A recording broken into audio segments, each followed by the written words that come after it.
सपनों का knowledge gate. चलिए भाई स्टार्ट करते हैं। देखिए भाई आज की क्लास में ना आपको बहुत मजा आने वाला है, बहुत हंसने वाले हो। रियल लाइफ एग्जांपल्स में लेकर के चीजों को समझाने वाला हूं।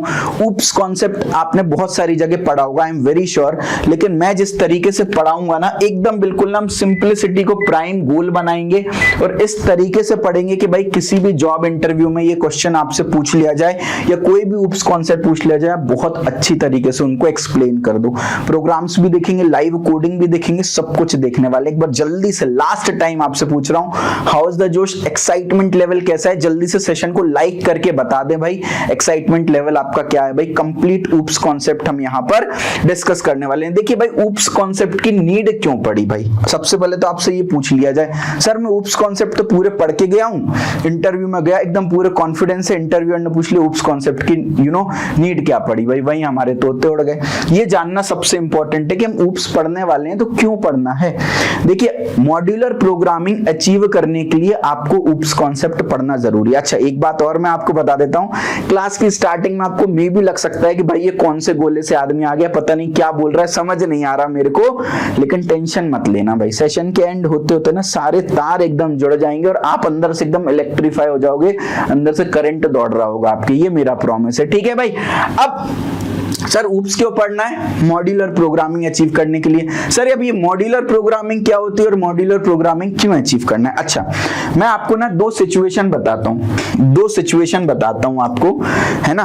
देखिएगा पहली सिचुएशन, आमतौर पर जो होता है ये आपका कमरा है, क्या है ये आपका कमरा है। अब सर कमरे में ना किताब रखने के लिए ये शेल्फ होगा, है ना, सोने के लिए यहाँ पर पलंग होगा, यहाँ पर आपका वॉशरूम होगा कमरे में, ठीक है। फिर ये कपड़े रखने के लिए अलग से शेल्फ होगा, राइट। खाने पीने के आइटम रखने के लिए अलग से जगह आपने एलोकेट की होगी, राइट। सब चीजों के लिए जगह आपने एलोकेट की है। अब आमतौर पर होता क्या है भाई, आमतौर पर क्या होता है सर, किताबों के शेल्फ में खाने पीने के आइटम मिलते हैं हमको, राइट। कपड़े वाली जगह हमको किताबें मिल जाती हैं, है ना। वॉशरूम में जो है हमारी कुछ कुछ चीजें पड़ी रहती हैं, आधे से कपड़े तो हमारे वॉशरूम में पड़े रहते हैं। और सर पलंग तो भाई पलंग पे पूरा एकदम दुनिया जहान पड़ा रहता है, हमारे सोने के लिए हमको जगह बनानी पड़ती है। भाई कितने लोगों के साथ ऐसा होता है, स्पेशली लॉन्डो के साथ तो बहुत होता होगा भाई, मेरे साथ तो पर्सनली बहुत होता है। अगर मुझे सोना है तो मुझे पहले जगह बनानी पड़ती है, मेरे पलंग से चीजें हटानी पड़ती हैं, समझ रहे हो ना। तो यार ये ना चीजों को कॉम्प्लिकेट कर देगा। मान लो कल के दिन आप लोगों को अपनी किताब, कोई किताब ढूंढनी है। अब अगर ये शेल्फ में सच में आपने किताबें मेंटेन करके रखी होती तो आपको पता है भाई शेल्फ में देखना है, अगर शेल्फ में मिल गई तो है वो किताब, नहीं तो खो गई भाई, ये एश्योरिटी हो जाती है। लेकिन हम क्या करते हैं, पूरा घर ढूंढ मारते हैं। क्यों? क्योंकि हमारी आदत है चीजों को ऑर्गेनाइज्ड नहीं रखने की, समझ रहे हो ना। चीजों को हम ऑर्गेनाइज नहीं रखते। अगर हम चीजों को ऑर्गेनाइज रखें तो काम बहुत आसान हो जाएगा। अब सर पुराने पापी हैं, ये आदत छूटती थोड़ी ना है भाई, पुराने पापी हैं सर, आदत छूटती थोड़ी ना। ये आदत हम कंपनी में जाते हैं, वहां भी हम हग के आते हैं, लिटरली हम हग के आते हैं। मतलब सर हमारी आदत है क्या, हम कौन हो रखे हैं भाई, हम हो रखे हैं भाई केपी। सर केपी क्या होता है सर, ये केपी क्या होता है, कायरन पोलार्ड नहीं, कायरन पोलार्ड नहीं, केपी का मतलब होता है, के मतलब कचरा, पी मतलब प्रोग्रामर। हम हो रखे हैं कचरा प्रोग्रामर, रियलिटी है, मैं आपसे पूछ नहीं रहा आप हो कि नहीं, मैं दावे से बोल रहा हूं आप भाई कचरा प्रोग्रामर हो, मैं भी था एक समय भाई। अब कंपनी में भी जाते हैं हम, कचरा कोड लिख के आते हैं भाई, कुछ भी कोड लिख दिया कहीं से भी, कोड आपका सही रन करता है, प्रॉब्लम नहीं है कोड की। मैं यहाँ पे सही है गलत की बात नहीं कर रहा, आपको कोड बिल्कुल सही रन करेगा, अच्छी बात है भाई। लेकिन आप ना कचरा प्रोग्राम लिख कर आते हो, आप लोग सब केपी हो। सर ऐसा क्यों बोल रहे हो आप? क्योंकि भाई हमारे प्रोग्राम में कोई हमने मॉड्यूल्स नहीं बनाए होते हैं कि भाई ये हम स्टूडेंट की बात कर रहे हैं, यहाँ पर हम हमारे एम्प्लॉइज की बात कर रहे हैं, यहाँ हम एडमिन की बात कर रहे हैं, कुछ नहीं होता। अगर कोई दूसरा आदमी इस प्रोग्राम को देखे तो समझ ना आने वाला। जैसे अपनी हैंडराइटिंग होती है ना, आप सेमेस्टर एग्जाम में आखिरी के 15 मिनट जो लिख के आते हो, आपके अलावा और कोई समझ के नहीं आता भाई, और कोई समझ ही नहीं पाता उसको। इसी तरीके से आपने जो कोड लिखा आप तो समझ गए भाई उस कोड को, समझ रहे हो। लेकिन कोई दूसरा प्रोग्रामर, कल के दिन आप कंपनी लीव करते हो, कोई दूसरा प्रोग्रामर आकर के कोड पे वर्क करेगा, क्योंकि शेयरेबल सिस्टम होता है, सबको एक ही आदमी को, सॉरी मल्टीपल आदमी को सेम कोड पे सेम मॉड्यूल पे काम करना होता है। अब उस आदमी को भाई समझ ही नहीं आ रहा क्या चल रहा है जीवन में, भाई कुछ नहीं समझ आ रहा भाई ये चल क्या रहा है, समझ रहे हो। तो इस तरीके से प्रोग्राम बनाओ कि सामने वाले को समझ में आए, है ना। तो इसको बोलते हैं मॉड्यूलर प्रोग्रामिंग। मॉड्यूलर प्रोग्रामिंग का मतलब क्या है, हम क्लासेस एंड ऑब्जेक्ट्स का हेल्प लेंगे, क्लासेस एंड ऑब्जेक्ट्स की हेल्प लेंगे और हम अलग अलग मॉड्यूल बनाएंगे। भाई किताबें रखने की अलग जगह है, कपड़े रखने की अलग जगह है, सोने की अलग जगह है, सुसु करने की अलग जगह है, हर चीज को व्यवस्थित करके रखेंगे। समझ रहे हो क्या भाई, इस चीज का अपन ध्यान रखेंगे। अब यहां पर देखो भाई, ऊप्स कॉन्सेप्ट में हमको ना, इनको बोलते हैं पिलर्स ऑफ ऊप्स। हमको यहां पर ऑब्जेक्ट की अंडरस्टैंडिंग होनी चाहिए, क्लास की अंडरस्टैंडिंग होनी चाहिए, इनहेरिटेंस की अंडरस्टैंडिंग होनी चाहिए, पॉलीमॉर्फिज्म की अंडरस्टैंडिंग होनी चाहिए, एब्स्ट्रैक्शन की अंडरस्टैंडिंग होनी चाहिए, एनकैप्सुलेशन की अंडरस्टैंडिंग होनी चाहिए। सर क्यों? क्योंकि हमको एक कचरा प्रोग्रामर नहीं बनना है, और अगर हमको एक कचरा प्रोग्रामर नहीं बनना है तो हमको इन 6 चीजों पर काम करना सीखना पड़ेगा। समझ रहे हो ना। तो आज का गोल क्या है, today's goal is not to be a KP, है ना। अपन को एक कचरा प्रोग्रामर नहीं बनना है, अपन को क्या बनना है, ओपी बनना है। सर ओपी, अपन बोलते हैं ना sir OP, you are OP, you are OP, you are OP. Sir OP का मतलब क्या होता है, ओपी का मतलब होता है क्या भाई, क्या बोलेंगे भाई इसको, क्या बोल सकते हैं भाई। पी मतलब तो चलो प्रोग्रामर ले लो, ओ से कोई पॉजिटिव वर्ड याद आ रहा है क्या भाई, उसे कोई पॉजिटिव वर्ड याद आ रहा है क्या, है क्या बोल, चलो ऑसम प्रोग्रामर भाई, OWSOM भाई, ए से स्टार्ट होता है ऑसम, लेकिन ठीक है ओ से मान लेते हैं भाई। माय लाइफ माय रूल अपन पापा के परे हो रखे हैं, ठीक है। तो अपन को ओपी बनना है, ऑसम प्रोग्रामर बनना है भाई, ठीक है। चलो वेरी गुड, बहुत बढ़िया, बहुत शानदार। या इसको ऐसे समझ सकते हो भाई, आपके प्रोग्राम को देख के भाई आदमी ओपी बोले, आपने मॉड्यूलर प्रोग्रामिंग यूज की है, आदमी ओपी बोले, ओपी मतलब ओ भाई इसको बोलते हैं प्रोग्रामर। क्या बात है भाई, इतना सही प्रोग्राम लिखा, एकदम स्वच्छ साफ, आपके दोस्तों को भरोसा ही ना हो। अरे आउटस्टैंडिंग भी एक वर्ड है, क्या बात है, आउटस्टैंडिंग प्रोग्रामर बोल सकते हैं जो हमेशा बाहर खड़ा रहता है, ठीक है भाई। चलिए वेरी गुड, तो अपन इन सारे कॉन्सेप्ट को एक एक करके देखते हैं। सबसे पहले समझते हैं क्लासेस एंड ऑब्जेक्ट क्या होते हैं भाई। बहुत सिंपल से शब्द में बताऊंगा भाई, देखिए ये लिख लीजिए, ये बहुत बढ़िया डेफिनेशन है। क्या है भाई, आपने बहुत बार पढ़ा होगा sir, class is blueprint, blueprint होती है एक तरीके की, है ना, प्रिंट, है ना। चलो वेरी गुड, बहुत बढ़िया सर, क्लास ब्लूप्रिंट होती है। ये आपने पढ़ा होगा सर, क्लास इज टेम्पलेट, है ना, एक टेम्पलेट होता है, ये सब आपने पढ़ रखा होगा मे बी, ठीक है। सबसे बढ़िया डेफिनेशन क्या है भाई, लिख लो, क्लास चैट बॉक्स में लिखना, is a factory producing objects. क्या है भाई क्लास, क्लास एक फैक्ट्री है जो कि ऑब्जेक्ट्स को प्रोड्यूस कर रही है। सर ऑब्जेक्ट क्या है भाई, जो आंखों से देखा जा सके उसको ऑब्जेक्ट बोल देते हैं। क्या, जो आंखों से देखा जा सके, यानी any real world entity is called as object, जिसको आंखों से देखा जा सके। सर मुझे आंखों से क्या दिख रहा है भाई, मुझे आंखों से सामने टीवी लगी दिख रही है, सामने लैपटॉप दिख रहा है, कैमरा दिख रहा है, माइक दिख रहा है सर, ऊपर एसी दिख रहा है, सामने डिजिटल बोर्ड दिख रहा है सर, ये पेन दिख रहा है, ये रिमोट दिख रहा है, सब कुछ दिख रहा है भाई। ये सब के सब क्या है भाई, ये सब के सब हमारे ऑब्जेक्ट हो गए। और क्लास का काम क्या है, इन ऑब्जेक्ट को प्रोड्यूस करना, है ना। सर क्लास को ब्लूप्रिंट या टेम्पलेट क्यों बोला जाता है, देखो भाई बहुत इंपॉर्टेंट है ये चीज समझना। फॉर एग्जाम्पल, मैं एक फैक्ट्री में काम करता हूं, मेरा काम है व्हीकल्स को प्रोड्यूस करना। क्या करना, व्हीकल्स को प्रोड्यूस करना। तो व्हीकल क्या हो गई, क्लास हो गई, क्योंकि क्लास क्या है, एक फैक्ट्री है जो कि ऑब्जेक्ट को प्रोड्यूस कर रही है। तो व्हीकल क्या हो गई, हमारी क्लास हो गई। अब क्या ऑब्जेक्ट बने, सर आपकी car Camry, Camaro, Benz, Caprice, Sonata, Maruti, Honda, किसी की भी आप कार बना सकते हो, किया बना सकते हो, आप डिजायर बना सकते हो, है ना, अलग अलग कार बना सकते हो, क्रेटा बना सकते हो, है ना, डस्टर बना सकते हो, राइट। तो अलग अलग टाइप की आप कार्स बना सकते हो। तो ये जो डिफरेंट डिफरेंट कार्स आपने बनाई हैं, ये आपके ऑब्जेक्ट हो गए, क्योंकि आप उसको रियल वर्ल्ड में देख पाते हो, है ना। मैं आपसे एक सवाल पूछ रहा हूं, अच्छा आप व्हीकल को देख पाते हो क्या, आप व्हीकल को देख पाते हो, या क्रेटा मान लो कार है, या मर्सिडीज मान लो, बेंज। अब मैं आपसे बोल रहा हूँ, व्हीकल को देख पाते हो क्या, या मर्सिडीज बेंज को देख पाते हो? आप बोलोगे सर मर्सिडीज बेंज तो दिख जाती, व्हीकल नहीं दिखती।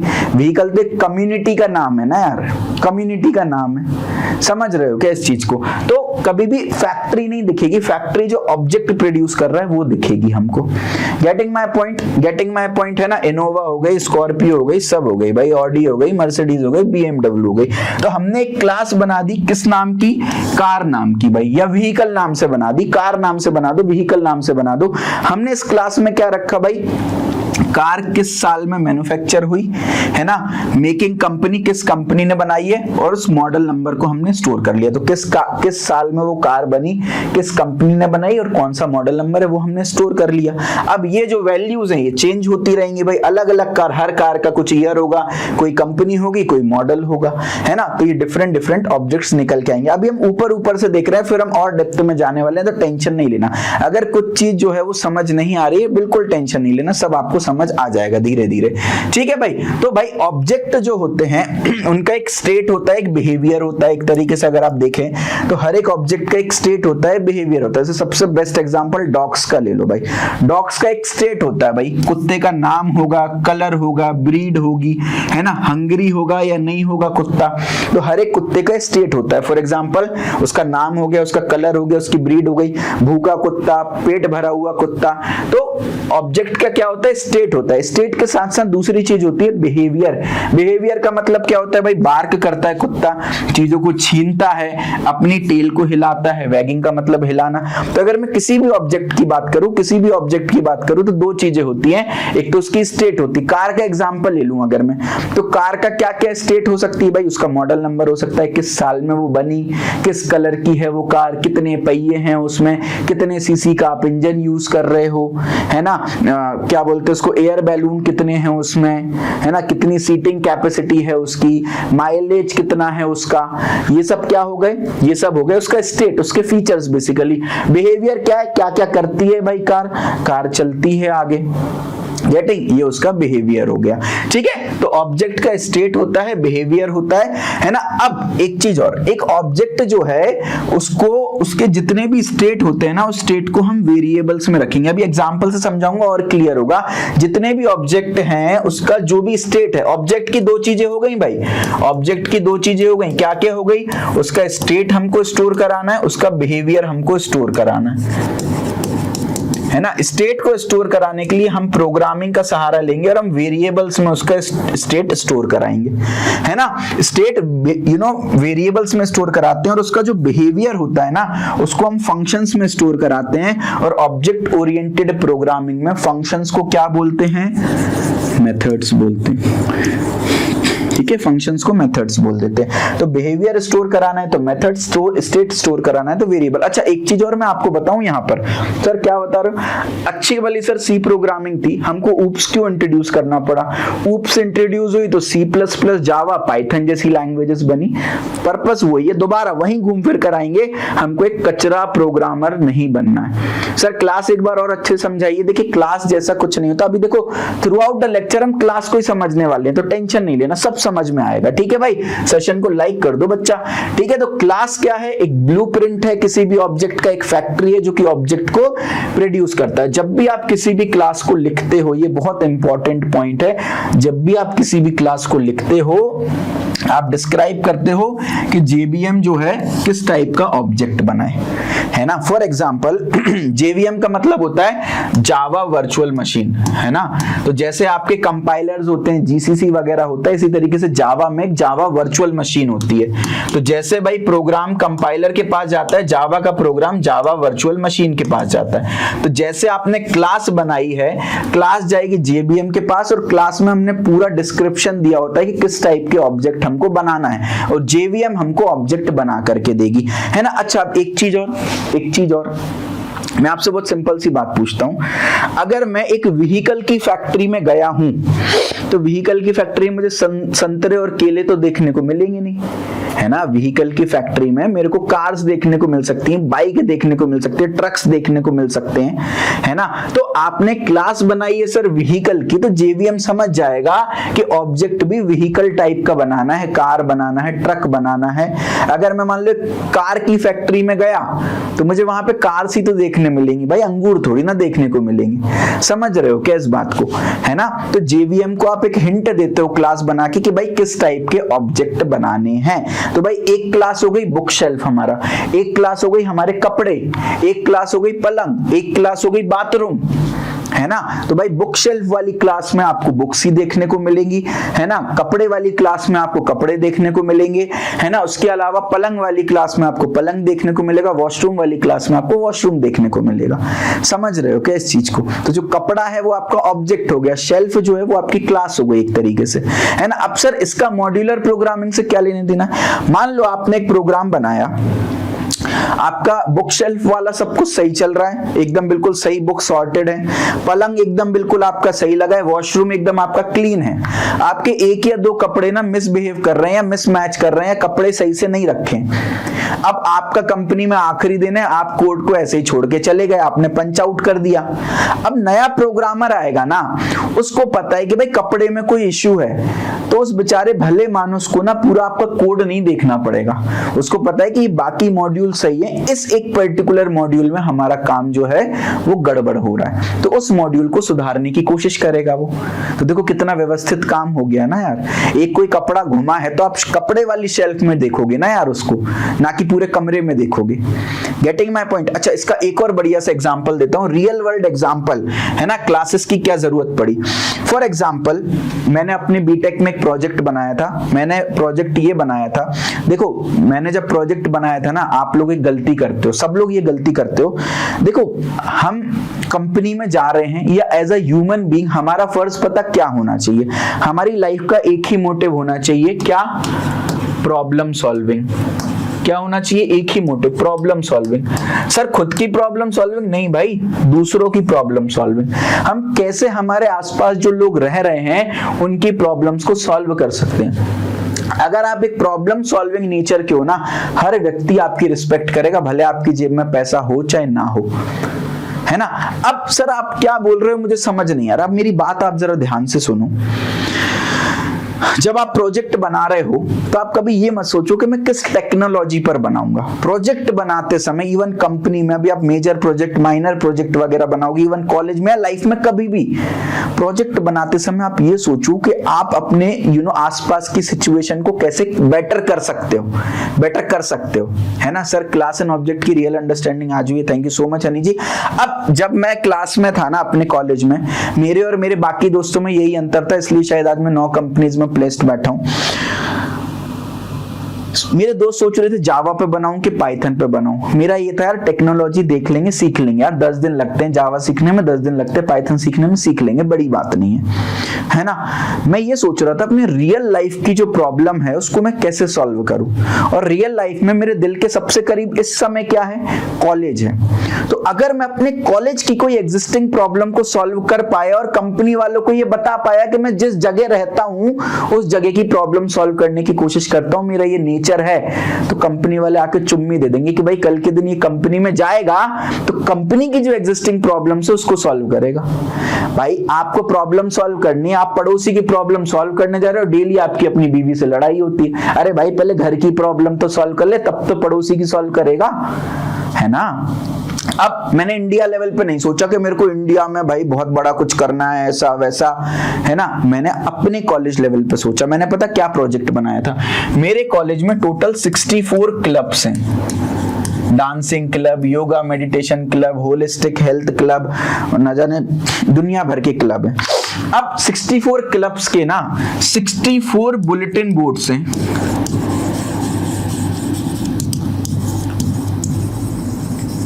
और 64 कॉन्टैक्ट नंबर्स हैं। भाई ये तो विकट समस्या हो गई। अब मान लो मुझे पाइथन की वर्कशॉप करनी है, अब मैं ना 64 बुलेटिन बोर्ड्स को जाकर के देखूंगा, 64 कॉन्टैक्ट नंबर्स देखूंगा, सब बुलेटिन बोर्ड पे देखूंगा भाई कहां पे पाइथन की वर्कशॉप हो रही है, जा करके फिर मैं अटेंड करूंगा। आधे से लोग तो ये करते नहीं। इंजीनियरिंग में आपको पता है कितने आलसी प्राणी हो रखे हम इंजीनियर है भाई। इंजीनियर का दूसरा नाम ही आलस होता है, भरा पड़ा होता है अंदर भाई, गॉड गिफ्टेड है वो, उसकी कभी जीवन में कमी नहीं होती। किसी चीज की कमी होना, आलस की कभी कमी नहीं। ऑक्सीजन की भी कमी हो सकती है, कोरोना में ऑक्सीजन की कमी हो गई थी, लेकिन भाई आलस की कमी कभी नहीं थी। समझ रहे हो ना?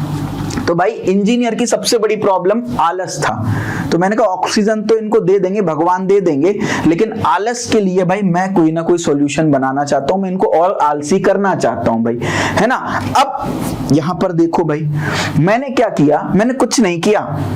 देखो एक और चीज मैं आपको आज बहुत अच्छी बात बताता हूं, कभी भी आपको एक सक्सेसफुल बिजनेसमैन बनना है ना, आज के समय 21st सेंचुरी में सबसे सक्सेसफुल अगर आपको बिजनेसमैन बनना है ना, आप कोई भी बिजनेस का एग्जांपल ले लो। आजकल ना इंटरमीडिएटर का अगर आप काम कर दे रहे हो ना, तो भाई आप करोड़ों रुपए छापोगे, करोड़ों रुपए।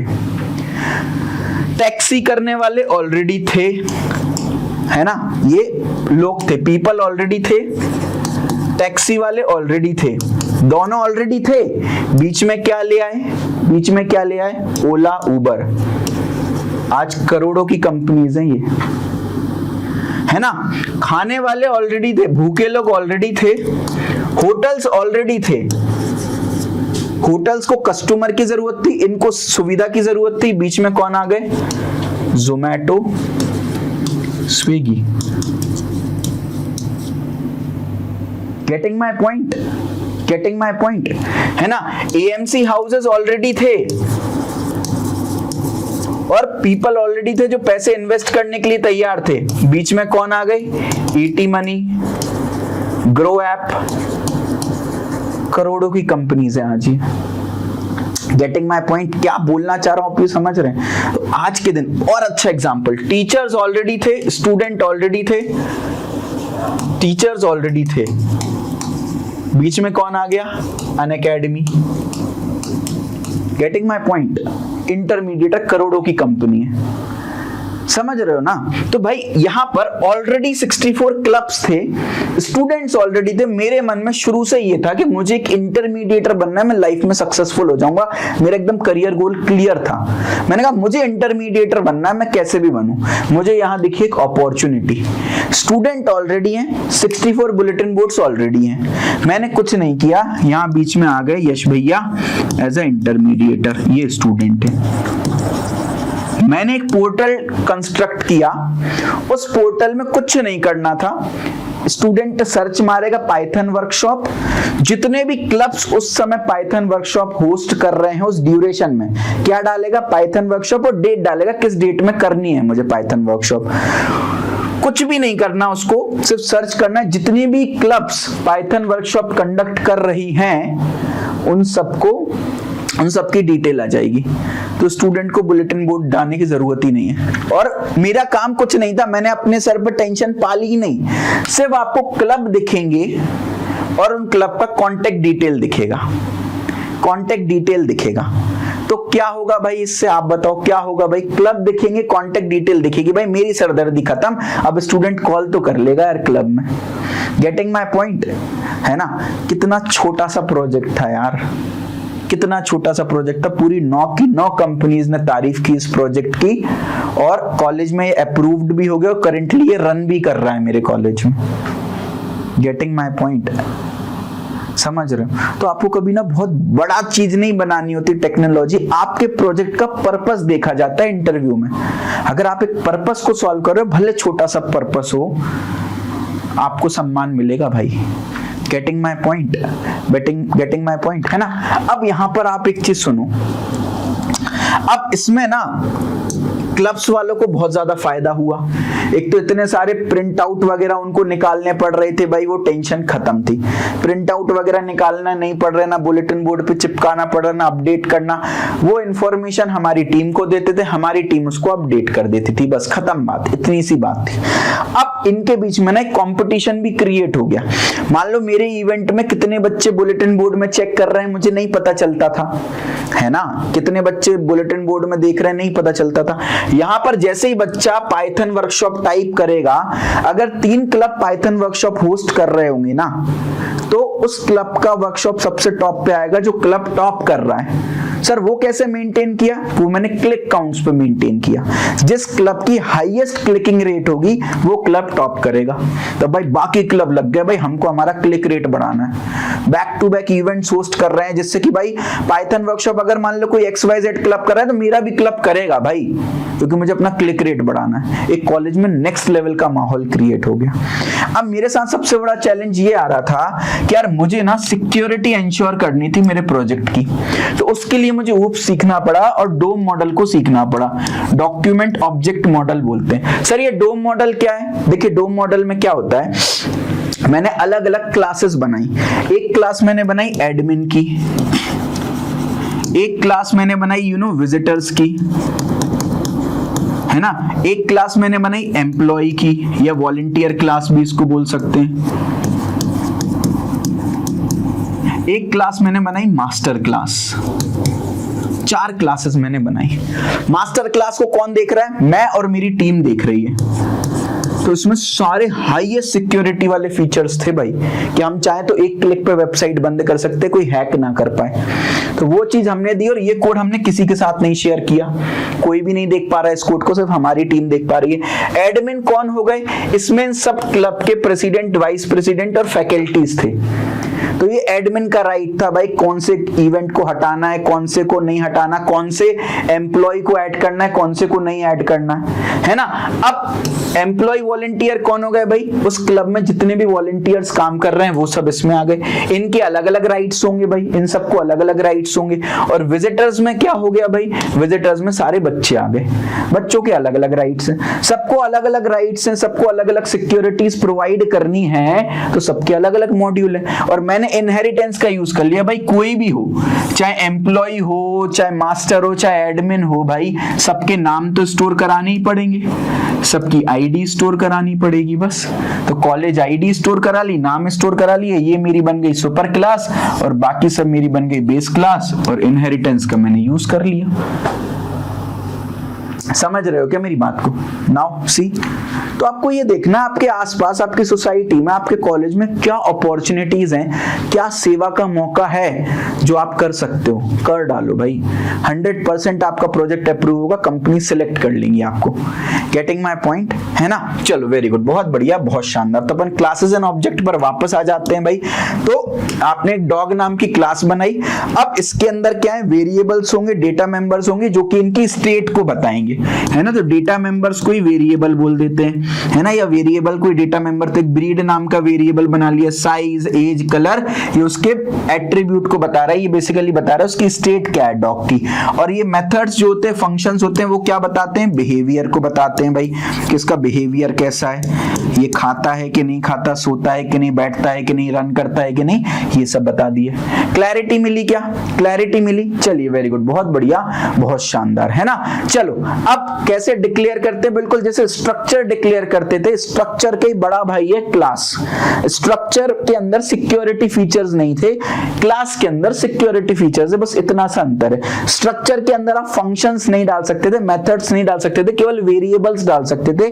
क्लास के अंदर हम वेरिएबल्स के साथ, डेटा मेंबर्स के साथ मेथड्स भी डाल सकते हैं। तो आपसे बहुत पूछा जाता है स्ट्रक्चर वर्सेस क्लास क्या डिफरेंस है? पहला डिफरेंस है सिक्योरिटी। यहां पर स्ट्रक्चर में आपके पास पब्लिक, प्राइवेट, प्रोटेक्टेड जैसे एक्सेस मॉडिफायर्स नहीं थे, है ना, जबकि क्लासेस में है। दूसरा डिफरेंस क्या है सर? क्लास के अंदर आप मेथड्स रख सकते हो, स्ट्रक्चर के अंदर नहीं रख सकते हो। क्लियर है? चलो वेरी गुड, बहुत बढ़िया, बहुत शानदार। तो मैंने एक स्टूडेंट नाम की क्लास बनाई। एक स्टूडेंट का नेम होगा जो कि मैंने स्ट्रिंग में स्टोर करा लिया, एज होगी जो कि मैंने इंटीजर में स्टोर करा ली, जेंडर होगा। देखिए C++ और जावा में एक और वेरिएबल होता है जिसको मैं बूल बोल देता हूं, BOOL। तो भाई जेंडर आइदर मेल होगा या तो फीमेल होगा। तो मैं मान लेता हूं फीमेल के लिए 0 रिप्रेजेंटेशन रख देता हूं, मेल के लिए 1 रिप्रेजेंटेशन रख देता हूं। तो भाई जेंडर मांगेगा, अपन ने 1 रख दिया मतलब मेल है, 0 रख दिया मतलब फीमेल है। दो ही वैल्यूज हो सकती हैं, तो अपन ने इसलिए इसको बूलियन टाइप का बना दिया। ठीक है भाई, आगे बढ़ते हैं। अच्छा, अब मैंने क्या किया देखो, यहां पर बहुत बढ़िया कुछ निकल के आएगा। C++ प्रोग्राम मैंने यहां पर बनाया, स्टूडेंट नाम की क्लास बनाई, स्टूडेंट का नाम रखेंगे, एज रखेंगे, जेंडर रखेंगे। ये एक फैक्ट्री हो गई। अभी मेमोरी एलोकेट नहीं होगी, जैसे स्ट्रक्चर में अभी नहीं होती मेमोरी एलोकेट। जब तक आप ऑब्जेक्ट नहीं बनाओगे तब तक मेमोरी एलोकेट नहीं होगी। अब यहां पर मेमोरी एलोकेट होगी इसकी, अभी नहीं होगी, जब ऑब्जेक्ट बनाओगे तब होगी। तो मैंने एक फैक्ट्री बना दी स्टूडेंट नाम की, जिसके अंदर उसका नाम, एज और जेंडर हम स्टोर करा रहे हैं। अब मैंने इंट मेन के अंदर गया, मैंने कहा student Yash dot name is equals to Yash मैंने लिख दिया। मतलब मैंने क्या लिख दिया भाई, मैंने कहा सर ये स्टूडेंट जो है वो क्या है, स्टूडेंट मेरा यूजर डिफाइंड डेटा टाइप है, मेरी क्लास है, मतलब ये मेरा अलग से डेटा टाइप मैंने बनाया है। इस डेटा टाइप के अंदर मैं एक स्ट्रिंग स्टोर कराऊंगा, एक इंटीजर स्टोर कराऊंगा, एक बूलियन स्टोर कराऊंगा, 3 चीजें स्टोर कराऊंगा। अब मैंने स्टूडेंट क्या है, ये मेरा डेटा टाइप है, ये मेरी क्लास है, और ये मेरा क्या था, वेरिएबल था। डेटा टाइप के आगे इंट के आगे ए लिखते थे, तो डेटा टाइप के आगे वेरिएबल लिखते थे, तो यहाँ पर क्लास के आगे मैं ऑब्जेक्ट लिख दूंगा। तो ये एक तरीके से है डेटा टाइप और ये एक तरीके से वेरिएबल है। अब भाई देखो, यश डॉट नेम लिखना पड़ेगा, डॉट मेंबर स्पेसिफायर मेरे को यूज करना पड़ेगा। यश डॉट नेम स्ट्रिंग है तो उसके अंदर यश लिख दिया, यानी कि भाई ये यश नाम का एक ऑब्जेक्ट बनाएगा जिसके अंदर नेम क्या स्टोर हो गया, यश स्टोर हो गया। अब इस प्रोग्राम में आ जाएगी एक एरर, देखो अभी मैं आपको रन करके दिखाता हूँ। लिंक है, सारे प्रोग्राम्स आपको नोट्स में मिल जाएंगे, टेंशन की बात नहीं है, कुछ नहीं बनाना। देखिए भाई ये प्रोग्राम में आ जाएगी एक एरर, इसको जब मैं रन करूंगा, देखिए भाई एरर क्या बोल रही है कि जो स्टूडेंट डॉट नेम है वो प्राइवेट है विद इन दिस कंटेक्स्ट। इसका क्या मतलब है, अब देखो ये समझो। आपने एक फैक्ट्री बनाई, आपने एक कार की फैक्ट्री बनाई, आप मेरे को ये बताओ उस फैक्ट्री में आप ताला डालोगे कि नहीं डालोगे। आपने एक कार की फैक्ट्री बनाई, मैं तो आपसे सिर्फ एक चीज बोल रहा हूं भाई, मैं तो आपसे एक चीज, sir in C++ function is allowed in structure, जी नहीं भाई, स्ट्रक्चर में फंक्शंस अलाउड कभी नहीं होते, वो क्लास बन जाती है अपने आप अगर आप फंक्शन डाल रहे हो उसके अंदर, है ना। अब मैं आपसे एक चीज पूछता हूं, सुनिए ना, मैं आपसे एक चीज पूछता हूं, आपने एक फैक्ट्री बनाई, क्या उस फैक्ट्री में आप ताला डालोगे या किसी को भी घुसना अलाउ कर दोगे, या एक सिक्योरिटी गार्ड रखोगे या किसी को भी घुसना अलाउ कर दोगे। सर ऑब्वियसली ताला डालूंगा सर, सिक्योरिटी गार्ड रखूंगा।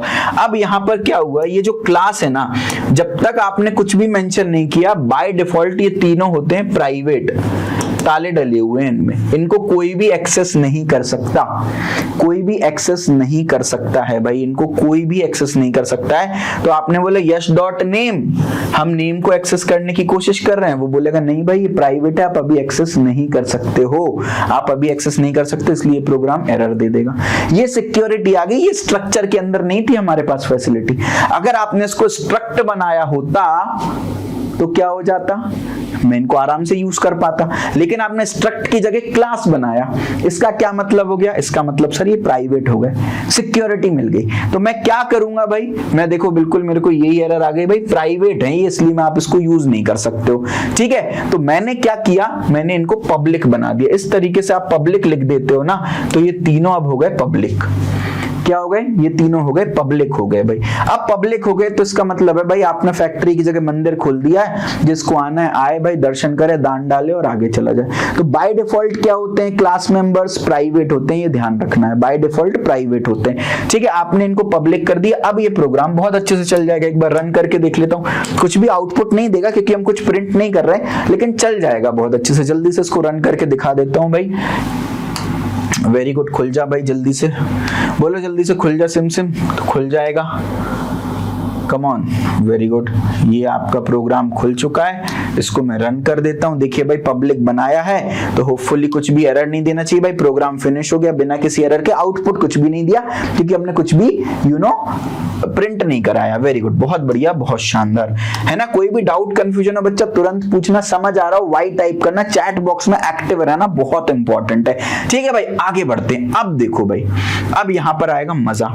सर मैंने एक क्लास बनाई थी, स्टूडेंट नाम की एक फैक्ट्री बनाई थी, जहां पर मैं स्टूडेंट्स प्रोड्यूस करने वाला, क्योंकि फैक्ट्री ऑब्जेक्ट प्रोड्यूस करती है, तो उसका भाई नाम एक एट्रीब्यूट हो जाएगा, एज एक एट्रीब्यूट हो जाएगी, जेंडर एक एट्रीब्यूट हो जाएगा। ये तीनों क्या दिखा रहे होंगे, स्टेट दिखा रहे होंगे, स्टूडेंट की परिस्थिति बता रहे हैं। तो अब मैंने एक स्टूडेंट बनाया यश नाम का, अब मैंने यश का नाम रख दिया, यश की एज रख दी, यश का जेंडर रख दिया। तो अब इधर देखो भाई, ये आपका यश नाम का एक स्टूडेंट बन गया, यहाँ पर उसके नेम में यश आ गया, एज में 20 आ गया, जेंडर में 1 आ गया क्योंकि हम 1 मेल के लिए रख रहे थे। फिर मैंने कनिका नाम की स्टूडेंट बनाई भाई, ठीक है, वेरी गुड, कनिका नाम की स्टूडेंट बनाई, यहाँ पर नाम रख दिया उसका कनिका, एज रख दी 19 और जेंडर रख दिया 0। 0 मतलब फीमेल। तो अब ये हमको बेनिफिट मिल गया, कोड हमने एक बार बनाया भाई, एक बार आपने इन्वेस्टमेंट कर लिया, पैसे लगा के फैक्ट्री बना दी, मशीनें लगा दी भाई, अब कुछ नहीं करना, सीधे मशीनों से प्रोडक्ट निकलना स्टार्ट होता जाएगा। क्लियर है ना, प्रोडक्ट स्टार्ट होता जाएगा। क्लियर है, तो इसमें भी देखेंगे भाई हम रन करके, कोई भी आपको एरर देखने को नहीं मिलेगा भाई। कोड लिंक जल्दी से अपन देख लेते हैं, एक बार जल्दी से इसको रन कर देते हैं भाई। चलिए, वेरी गुड, आप देखिए भाई कोई भी आउटपुट नहीं आया, क्योंकि अभी हम फिलहाल कुछ भी प्रिंट नहीं कर रहे हैं, है ना। लेकिन बाय डिफॉल्ट पब्लिक है, बाय डिफॉल्ट नहीं, हमने अलग से पब्लिक बना रखा है क्लास के मेंबर, यानी कोई भी एक्सेस कर सकता है। देखिए भाई, ऊप्स में बच्चे कंफ्यूज पता क्यों हो जाते हैं, क्योंकि आप ऊप्स को ऊप्स की तरह से देखते हो भाई, ऊप्स की तरह से नहीं देखना, आप इसको रियल लाइफ की तरह देखो, रियल लाइफ की तरह देखोगे चीजें स्मूथ रहेंगी। तो भैया हमने फैक्ट्री में ताला डाल रखा है बाय डिफॉल्ट, है ना। अगर हमको ताला नहीं डालना तो अलग से पब्लिक मेंशन हमको करना पड़ेगा। ये वाला प्रोग्राम हमको एरर दे देता। आप अगर ध्यान से देखो, जो मैंने प्रोग्राम यहाँ पर लिंक एसोसिएट की है, उस प्रोग्राम के अंदर मैंने क्लास में पब्लिक बना दिया स्टूडेंट को, है ना, पब्लिक बना दिया, जबकि यहाँ प्राइवेट है, यहाँ पे कुछ भी मेंशन नहीं किया, तो बाय डिफॉल्ट प्राइवेट है। तो ये पीस ऑफ प्रोग्राम हमारा एरर देता, लेकिन जो मैंने अभी प्रोग्राम रन किया है उसमें यहाँ पर पब्लिक लिख दिया है। क्लियर है क्या, क्लियर है ना। तो इसमें प्राइवेट है भाई, लेकिन जो मैंने आपको रन करके दिखाया, अगर आप ध्यान से ऑब्जर्व करोगे, दोबारा करा देता हूं, तो उसमें मैंने यहाँ पर देखो पब्लिक मेंशन कर रखा है। अगर ये मैं पब्लिक हटा दूंगा, देखो तो ये एरर दे देगा, है ना। लो, ये पब्लिक हटा देता हूं, तो बाय डिफॉल्ट प्राइवेट हो गए, अब ये एरर दे देगा, देखो एरर दे दिया इसने। समझ रहे हो क्या। चलो भाई, वेरी गुड, बहुत बढ़िया, बहुत शानदार। चलो भाई आगे बढ़ते हैं, आगे बढ़ते हैं। अब एक सबसे इंपॉर्टेंट सवाल ये होता है, सर ऑब्जेक्ट हमने क्रिएट तो कर लिया, अब आपसे पूछा जाता है, सर प्रोग्रामर पूछते हैं कि भाई आपसे, सॉरी इंटरव्यूअर पूछता है कि ऑब्जेक्ट आपने क्रिएट कर लिया, क्या करें हमने ऑब्जेक्ट क्रिएट कर लिया। भाई बेसिकली इंटरनली कैसे ऑब्जेक्ट क्रिएट होता है ये समझना बहुत जरूरी है, ये समझना अपन को बहुत जरूरी है। अब आप यहां पर ध्यान से देखो भाई, एक ऑब्जेक्ट जब क्रिएट होता है, फॉर एग्जाम्पल मैं आपसे बोलता हूं, मैंने स्टूडेंट क्रिएट किया, क्या, एक यश नाम का स्टूडेंट क्रिएट किया, ये मेरा एक स्टूडेंट हो गया। एक स्टूडेंट क्रिएट की मैंने, क्या, कनिका नाम की, ये 2 स्टूडेंट क्रिएट की थी मैंने। अब पता क्या होगा, आपकी यहां पर स्टैक बनेगी, क्या होगा, स्टैक बनेगी। स्टैक के अंदर यश का बेस एड्रेस होगा और कनिका का बेस एड्रेस होगा। भाई ये बहुत इंपॉर्टेंट बात है, आप लोगों को पता नहीं होगी, मैं बता देता हूं। स्टैक के अंदर यश का बेस एड्रेस होगा और कनिका का बेस एड्रेस होगा। आप जितने ऑब्जेक्ट बनाओगे उतने ऑब्जेक्ट स्टैक में आते जाएंगे। तो सर ऑब्जेक्ट के बेस एड्रेस कहां पर होते हैं, स्टैक में होते हैं। अब यहां पर आपकी एक हीप मेमोरी होगी। आपको याद है मैंने डे 1 पे बताया था कि जब भी आप एक कोड लिखते हो तो 4 सेगमेंट में डिवाइड हो जाता है वो कोड। सबसे पहला होता है आपका कोड सेगमेंट, जहां पर आप अपना एक्चुअल कोड लिखते हो। फिर होता है आपका डेटा सेगमेंट, है ना। तो कोड सेगमेंट में आपका कोड है, डेटा सेगमेंट में स्टैटिक और ग्लोबल वेरिएबल्स है।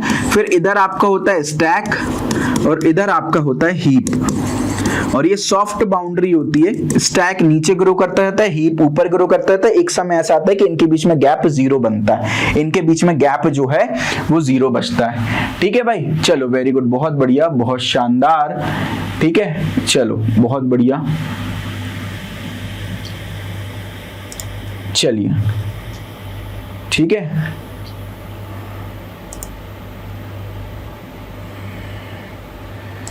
हाँ, तो स्टैक में जाता है बेस एड्रेस। अब यहां पर जो हीप है आपकी, हीप के अंदर क्या स्टोर होता है बच्चा, हीप के अंदर आपके ये स्टोर होते हैं, क्या, इनके एक्चुअल जो बना हुआ है। जैसे फॉर एग्जांपल यहां पर कहीं तो यश डॉट नेम होगा,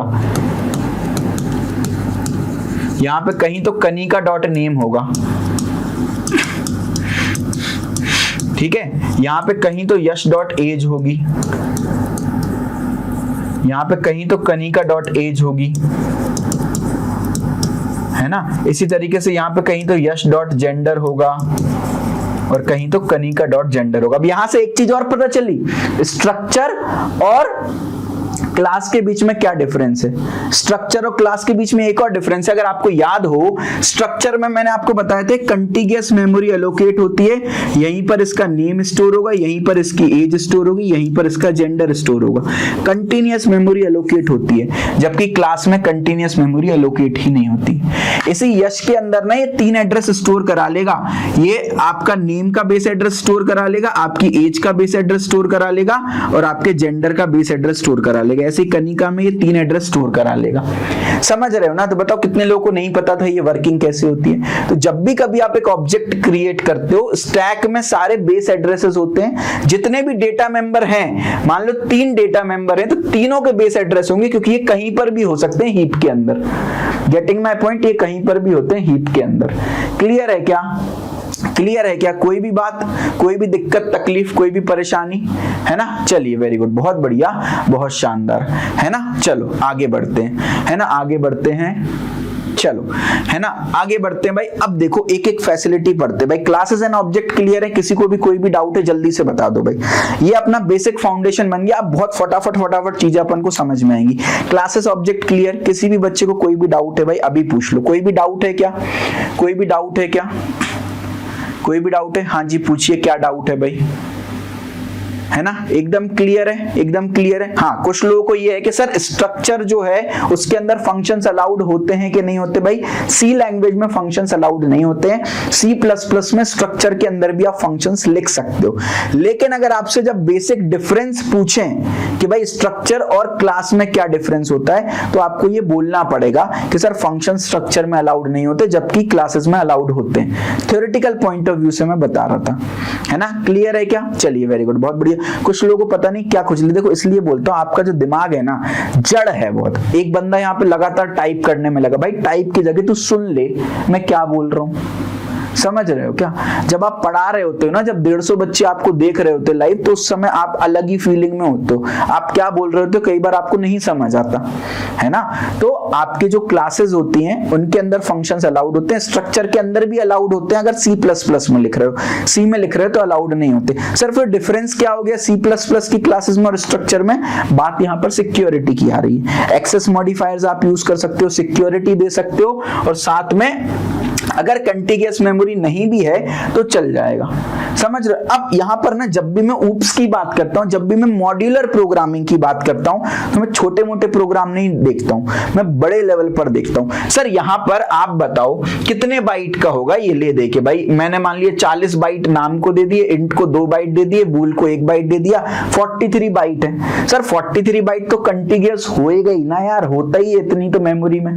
भाई मैं एक की बात, जो रियल लाइफ में जो ऑब्जेक्ट बनते हैं ना, क्लासेस बनती हैं, उनमें हजारों वेरिएबल्स होते हैं, हजारों एट्रीब्यूट्स होते हैं। समझ रहे हो क्या इस चीज को? सर C++ और जावा में क्या डिफरेंस है? ये क्या बात है भाई? पहली क्लास में बताया तो था, बहुत सारे डिफरेंसेस होते हैं, है ना? सर क्लासेस में क्या डिफरेंस है अगर आप ये पूछ रहे हो तो कोई डिफरेंस नहीं होता, सिर्फ सिंटेक्स सिमेंटिक्स का डिफरेंस होता है। जैसे कि आपने स्टूडेंट यश लिख दिया ना, जावा में आपको इस तरीके से लिखना पड़ता, student Yash is equals to new student करके, बस सिंटेक्स का अंतर आ जाता है ना? और क्लासेस को आप देखो भाई, मना नहीं करते ये, लेकिन एक अच्छी प्रोग्रामिंग हैबिट होती है कि क्लासेस का पहला लेटर हमेशा कैपिटल रखो। स्मॉल लिखोगे तो भी चलेगा, लेकिन ऐसा होता है कि कैपिटल लिखो तो बढ़िया है। चलो बहुत बढ़िया, बहुत शानदार। अब आगे बढ़ते हैं भाई। एनकैप्सुलेशन का क्या मतलब होता है? आप लोगों ने कैप्सूल देखा होगा भाई, परफेक्ट एग्जांपल है, सब लोग इसी को यूज करते हैं और एकदम परफेक्ट बैठता भी है। आप लोगों ने कैप्सूल को देखा होगा। कैप्सूल जो होता है ना, उसके अंदर कौन कौन सी आपने दवाइयां मिला रखी हैं वो आपको नहीं पता होती, दिखती भी नहीं है अनटिल एंड अनलेस आप कैप्सूल को तोड़ के फेंक दो, है ना? तो कैप्सूल के अंदर क्या क्या भरा हुआ है, क्या दवाइयां आपने यूज की हैं, क्या क्या मिला है, वो किसी को दिखता नहीं है। ऐसे एनकैप्सुलेशन का मतलब क्या होता है? जो भी डेटा है आपके, जितने भी डेटा मेंबर्स हैं, डेटा फंक्शन है, उनको आपने एक मॉड्यूल में बंद कर दिया और उस मॉड्यूल को नाम दे दिया क्लास। इसी को तो एनकैप्सुलेशन बोलते हैं भाई। ये जो हम कर रहे हैं, ये क्या कर रहे हैं? एनकैप्सुलेशन ही तो कर रहे हैं। हमने क्या किया? एक स्ट्रिंग को, एक इंटीजर को और एक बूलियन को एक मॉड्यूल में बंद कर दिया और उस मॉड्यूल का नाम रख दिया स्टूडेंट। अब बाहर से देखने में स्टूडेंट दिख रहा है भाई, अंदर क्या चल रहा है ये इसको ही पता है। तो बाहर से तो गोली दिख रही है, अंदर क्या क्या दवाइयां मिलाई हैं इसी को पता है, ठीक है? अब आगे पढ़ते हैं भाई। तो it is the mechanism that binds together code and the data in it manipulates, यानी ये तीनों ना बाउंडेड हो गए। अब नेम, एज और जेंडर एक दूसरे के साथ जुड़ गए, क्योंकि एक स्टूडेंट की ही ये तीनों एट्रीब्यूट्स हो गए। आगे भी आपको और समझ में आएगा, टेंशन नहीं लेना।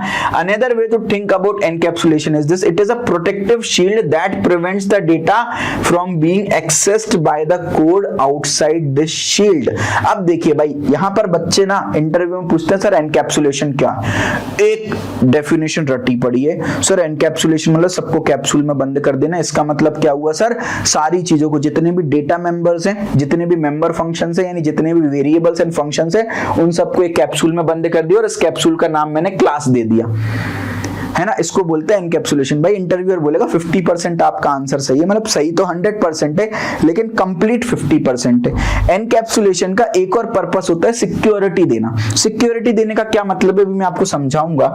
देखिए भाई, एक एग्जांपल से समझाते हैं। देखिए भाई, ये आपके वेरिएबल्स है और मेथड्स है, लेकिन बाहर से आपको सिर्फ क्लास दिख रही है, बाहर से आपको सिर्फ कैप्सूल दिख रही है ना। तो इन सबको मैंने कैप्सूल में बंद कर दिया, इस कैप्सूल का नाम क्लास रख दिया, इसको एनकैप्सुलेशन बोलते हैं। अब आप यहां पर देखो भाई, सबसे बढ़िया एग्जांपल, अगर मैं आपसे बोल रहा हूं, सुनना मेरी बात। अब देखो एनकैप्सुलेशन का दूसरा पर्पस, और जो बच्चों को नहीं पता होता, सबसे इंपॉर्टेंट पर्पस दरअसल वही है। अगर मैं आपको बोलता हूं कि आप यार एक काम करो, मेरे को एक बहुत छोटी सी ऐप बना के दे दो। ऐप का पर्पस क्या है, बहुत छोटी सी ऐप मैं आपको बना रहा हूं। ऐप का पर्पस क्या है कि यूजर से वो एक इनपुट मांगेगा, यूजर जो भी इनपुट देगा, हर एक इनपुट के करस्पॉन्डिंग एक आउटपुट आना चाहिए। और आउटपुट क्या आना चाहिए, कुछ भी नहीं सर, इनपुट डिवाइडेड बाय 2 ये आना चाहिए आउटपुट।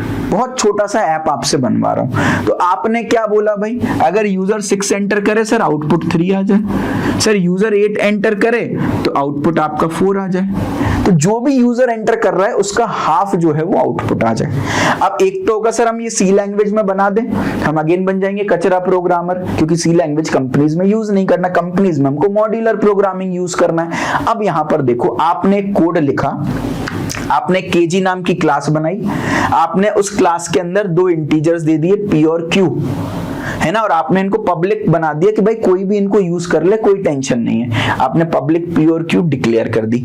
अब आपने क्या किया, उसी के अंदर ये क्या हो गया, आपके डेटा मेंबर हो गए। अब उसके अंदर आप फंक्शंस बना रहे हो, मेथड्स बना रहे हो, इनको मेंबर फंक्शंस बोल देते हैं। आपने एक सेट पी नाम का फंक्शन बनाया जो कुछ भी रिटर्न नहीं कर रहा है ना, वो बस एक इनपुट ले रहा है ना। जो भी आप इनपुट दे रहे हो उस इनपुट को पी में डाल रहा है और क्यू को p/2 कर रहा है।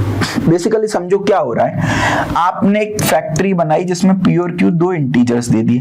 अब आपने यूजर से बोला भाई तू इनपुट दे, यूजर ने जो भी इनपुट दिया उस इनपुट में आपने क्या कर दिया, पी को स्टोर करा दिया, उस इनपुट को पी में स्टोर करा दिया।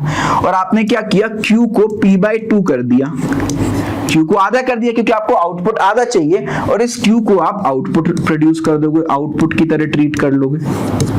ये किया। अब हमने क्या किया, ये बना दिया। अब आपसे पूछा जाएगा क्या ये प्रोग्राम एनकैप्सुलेशन के प्रिंसिपल्स को फॉलो कर रहा है क्या ये प्रोग्राम ऊप्स के प्रिंसिपल को फॉलो कर रहा है क्या ये एक परफेक्ट प्रोग्राम बना है क्या? आप बताओ क्या एक परफेक्ट प्रोग्राम बना है क्या? आप बोलोगे सर नहीं बना, क्योंकि मैंने पी और क्यू को क्योंकि पब्लिक कर दिया, इसको इस क्लास के बाहर भी एक्सेस कर सकते हैं भाई। मैंने तो ताला खोल के रखा है अपनी फैक्ट्री का, कोई भी आए यूज करे मेरा मटेरियल, कोई टेंशन नहीं है मुझे। टोयोटा का शोरूम है, मान लो खाली छोड़ा है, टोयोटा के शोरूम में क्रेटा वाले आके अपनी कार बना के निकल लिए, है ना। हमने क्या किया, हमने इसको पब्लिक किया। अब भाई किसी ने p = 1 कर दिया, q = 5 कर दिया। आपने इनपुट 1 डाला, आउटपुट आना चाहिए 1/2, 1 का हाफ आना चाहिए, आउटपुट आ गया 5। लो प्रोग्राम गलत हो गया आपका। यूजर ने तो इनपुट 1 डाला, p = 1, आउटपुट में आपने q = 5 अलग से लिख दिया। क्यों? क्योंकि फैक्ट्री का सर ताला खोल रखा था हमने। Getting my point? तो ये प्रोग्रामर ये ऊप्स को फॉलो ही नहीं कर रहा, ये प्रोग्राम एनकैप्सुलेटेड नहीं है। अब आम जनता जो यस सर की क्लास अटेंड नहीं कर रही होगी ना, उसने देखा हाँ सर क्लास बना है, अलग अलग डेटा मेंबर है, क्लास के अंदर कैप्सूल बना दिया। भाई एनकैप्सुलेशन का तो यही मतलब होता है, डेटा मेंबर्स को और मेंबर फंक्शंस को एक कैप्सूल में बंद करना है। इस कैप्सूल का नाम क्लास है। सर एनकैप्सुलेशन को फॉलो कर, इंटरव्यू लो, भाग यहां से। गलत जवाब। एनकैप्सुलेशन का एक मतलब तो ये होता है, लेकिन दूसरा मतलब होता है कि एनकैप्सुलेशन के प्रिंसिपल को फॉलो कर रहा हूं। एनकैप्सुलेशन के प्रिंसिपल को फॉलो करने का मतलब क्या है भाई, ये मेरी फैक्ट्री है, ये मेरा कोड है, इसको मैं अपने हिसाब से चलाऊंगा, कोई बाहर का व्यक्ति इसको चेंज ना कर पाए। यहां तो भाई बाहर का व्यक्ति चेंज कर पा रहा है। Getting my point, getting my point. तो इसको दूसरी डेफिनेशन क्या बोलते हैं, एनकैप्सुलेशन में हमको क्या करना रहता है, ध्यान रखो, ये बहुत इंपॉर्टेंट बात है भाई। कितने बच्चों को ये पता नहीं थी, जल्दी से चैट बॉक्स में बता देना। एनकैप्सुलेशन का मतलब क्या होता है कि सर आपके जितने भी डेटा मेंबर्स हैं, जिसको हम वेरिएबल्स बोलते हैं, इनको तो आप रखो प्राइवेट, ताकि आपके अलावा और कोई यूज ना कर पाए, नहीं तो पूरा प्रोग्राम ही बेकार हो जाएगा, पूरे ऐप की धज्जियां उड़ गई। और दूसरा क्या है, आपके जितने भी मेंबर फंक्शंस हैं उनको आप रख दो पब्लिक,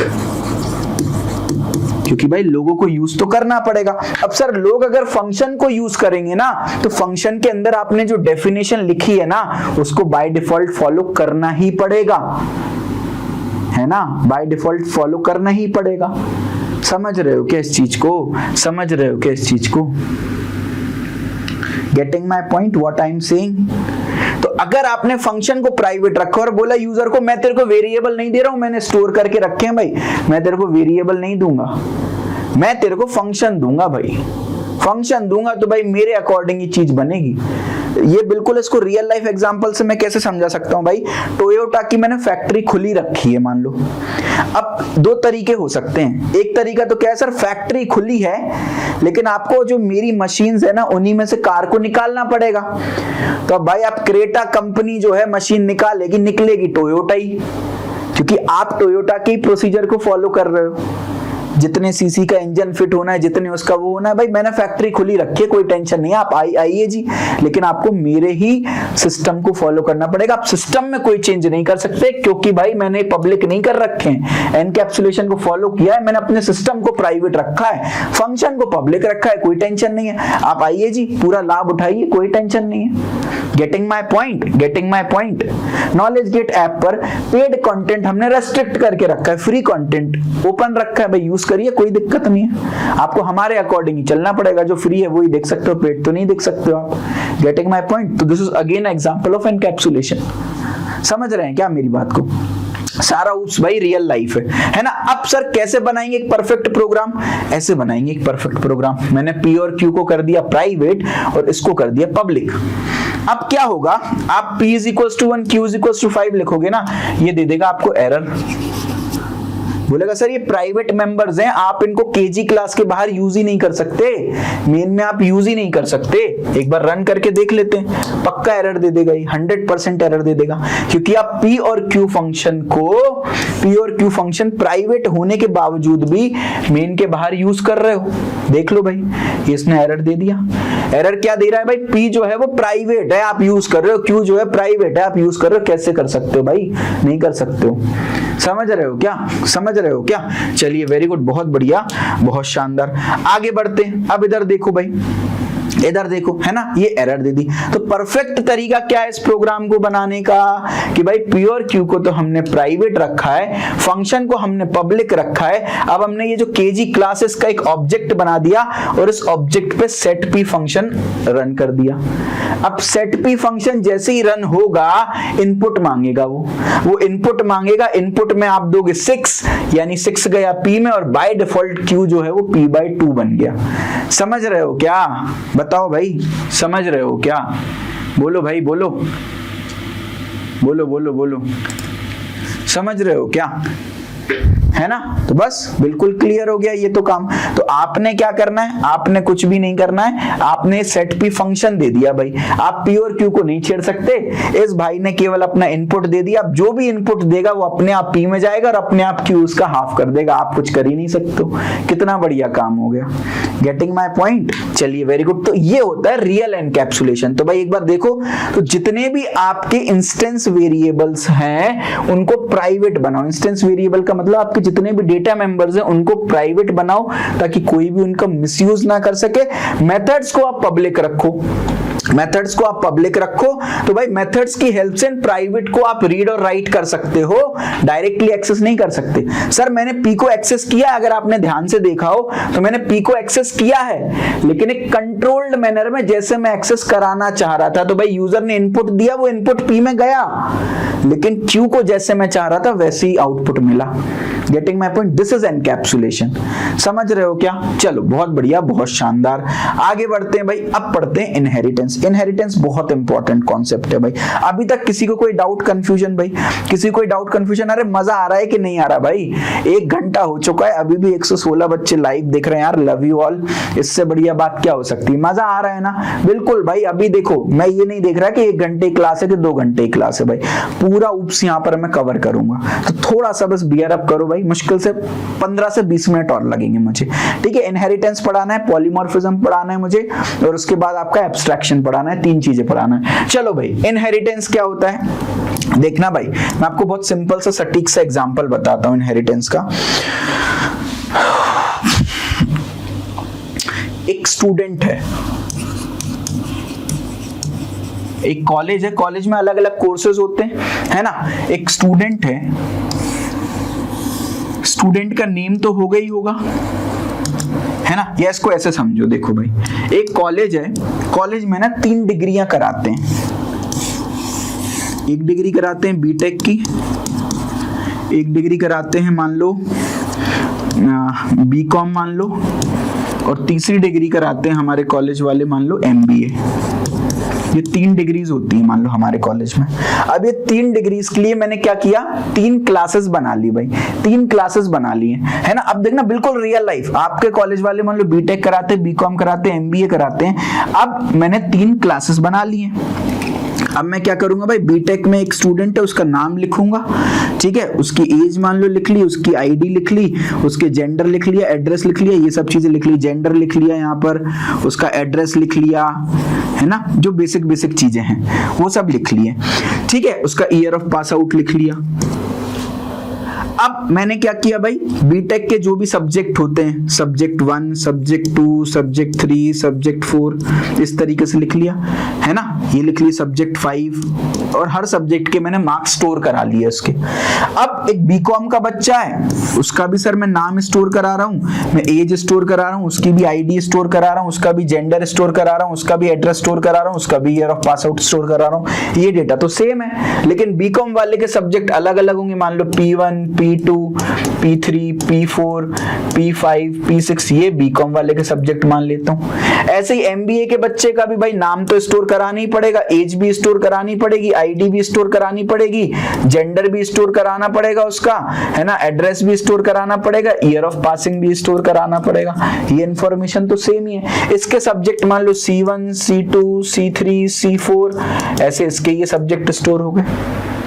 अब आप देखो भाई, आपका कोड कितना लंबा होने वाला है। बीटेक वाले के लिए भी ये पूरी इंफॉर्मेशन, बीकॉम वाले के लिए भी पूरी इंफॉर्मेशन लिखी, एमबीए वाले के लिए भी पूरी इंफॉर्मेशन लिखी।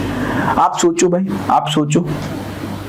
सर ऊप्स के कॉन्सेप्ट तो पहले से पता थे, बट आज का सेशन लेने के बाद अपन प्रो लेवल की नॉलेज रखने वाले हो गए। अभी तो भाई शुरुआत है, अभी देखते जाओ। सुनो ना मेरी बात, दुल्हन तो जाएगी दूल्हे राजा के साथ। अब इधर देखो भाई, ये तो चीजें सेम है ना यार। और हम इंजीनियर कौन है? आलसी है। ऊप्स क्यों बनाई? हमारे आलस को बढ़ाने के लिए बनाई, ये तो आपको पहले ही पता है। तो बोलेगा इतनी बार मत लिखो, एक काम करो, मैं तेरे को एक नई चीज दे रहा हूं, एक नई शक्ति दे रहा हूं, इनहेरिटेंस, जा जी ले अपनी जिंदगी।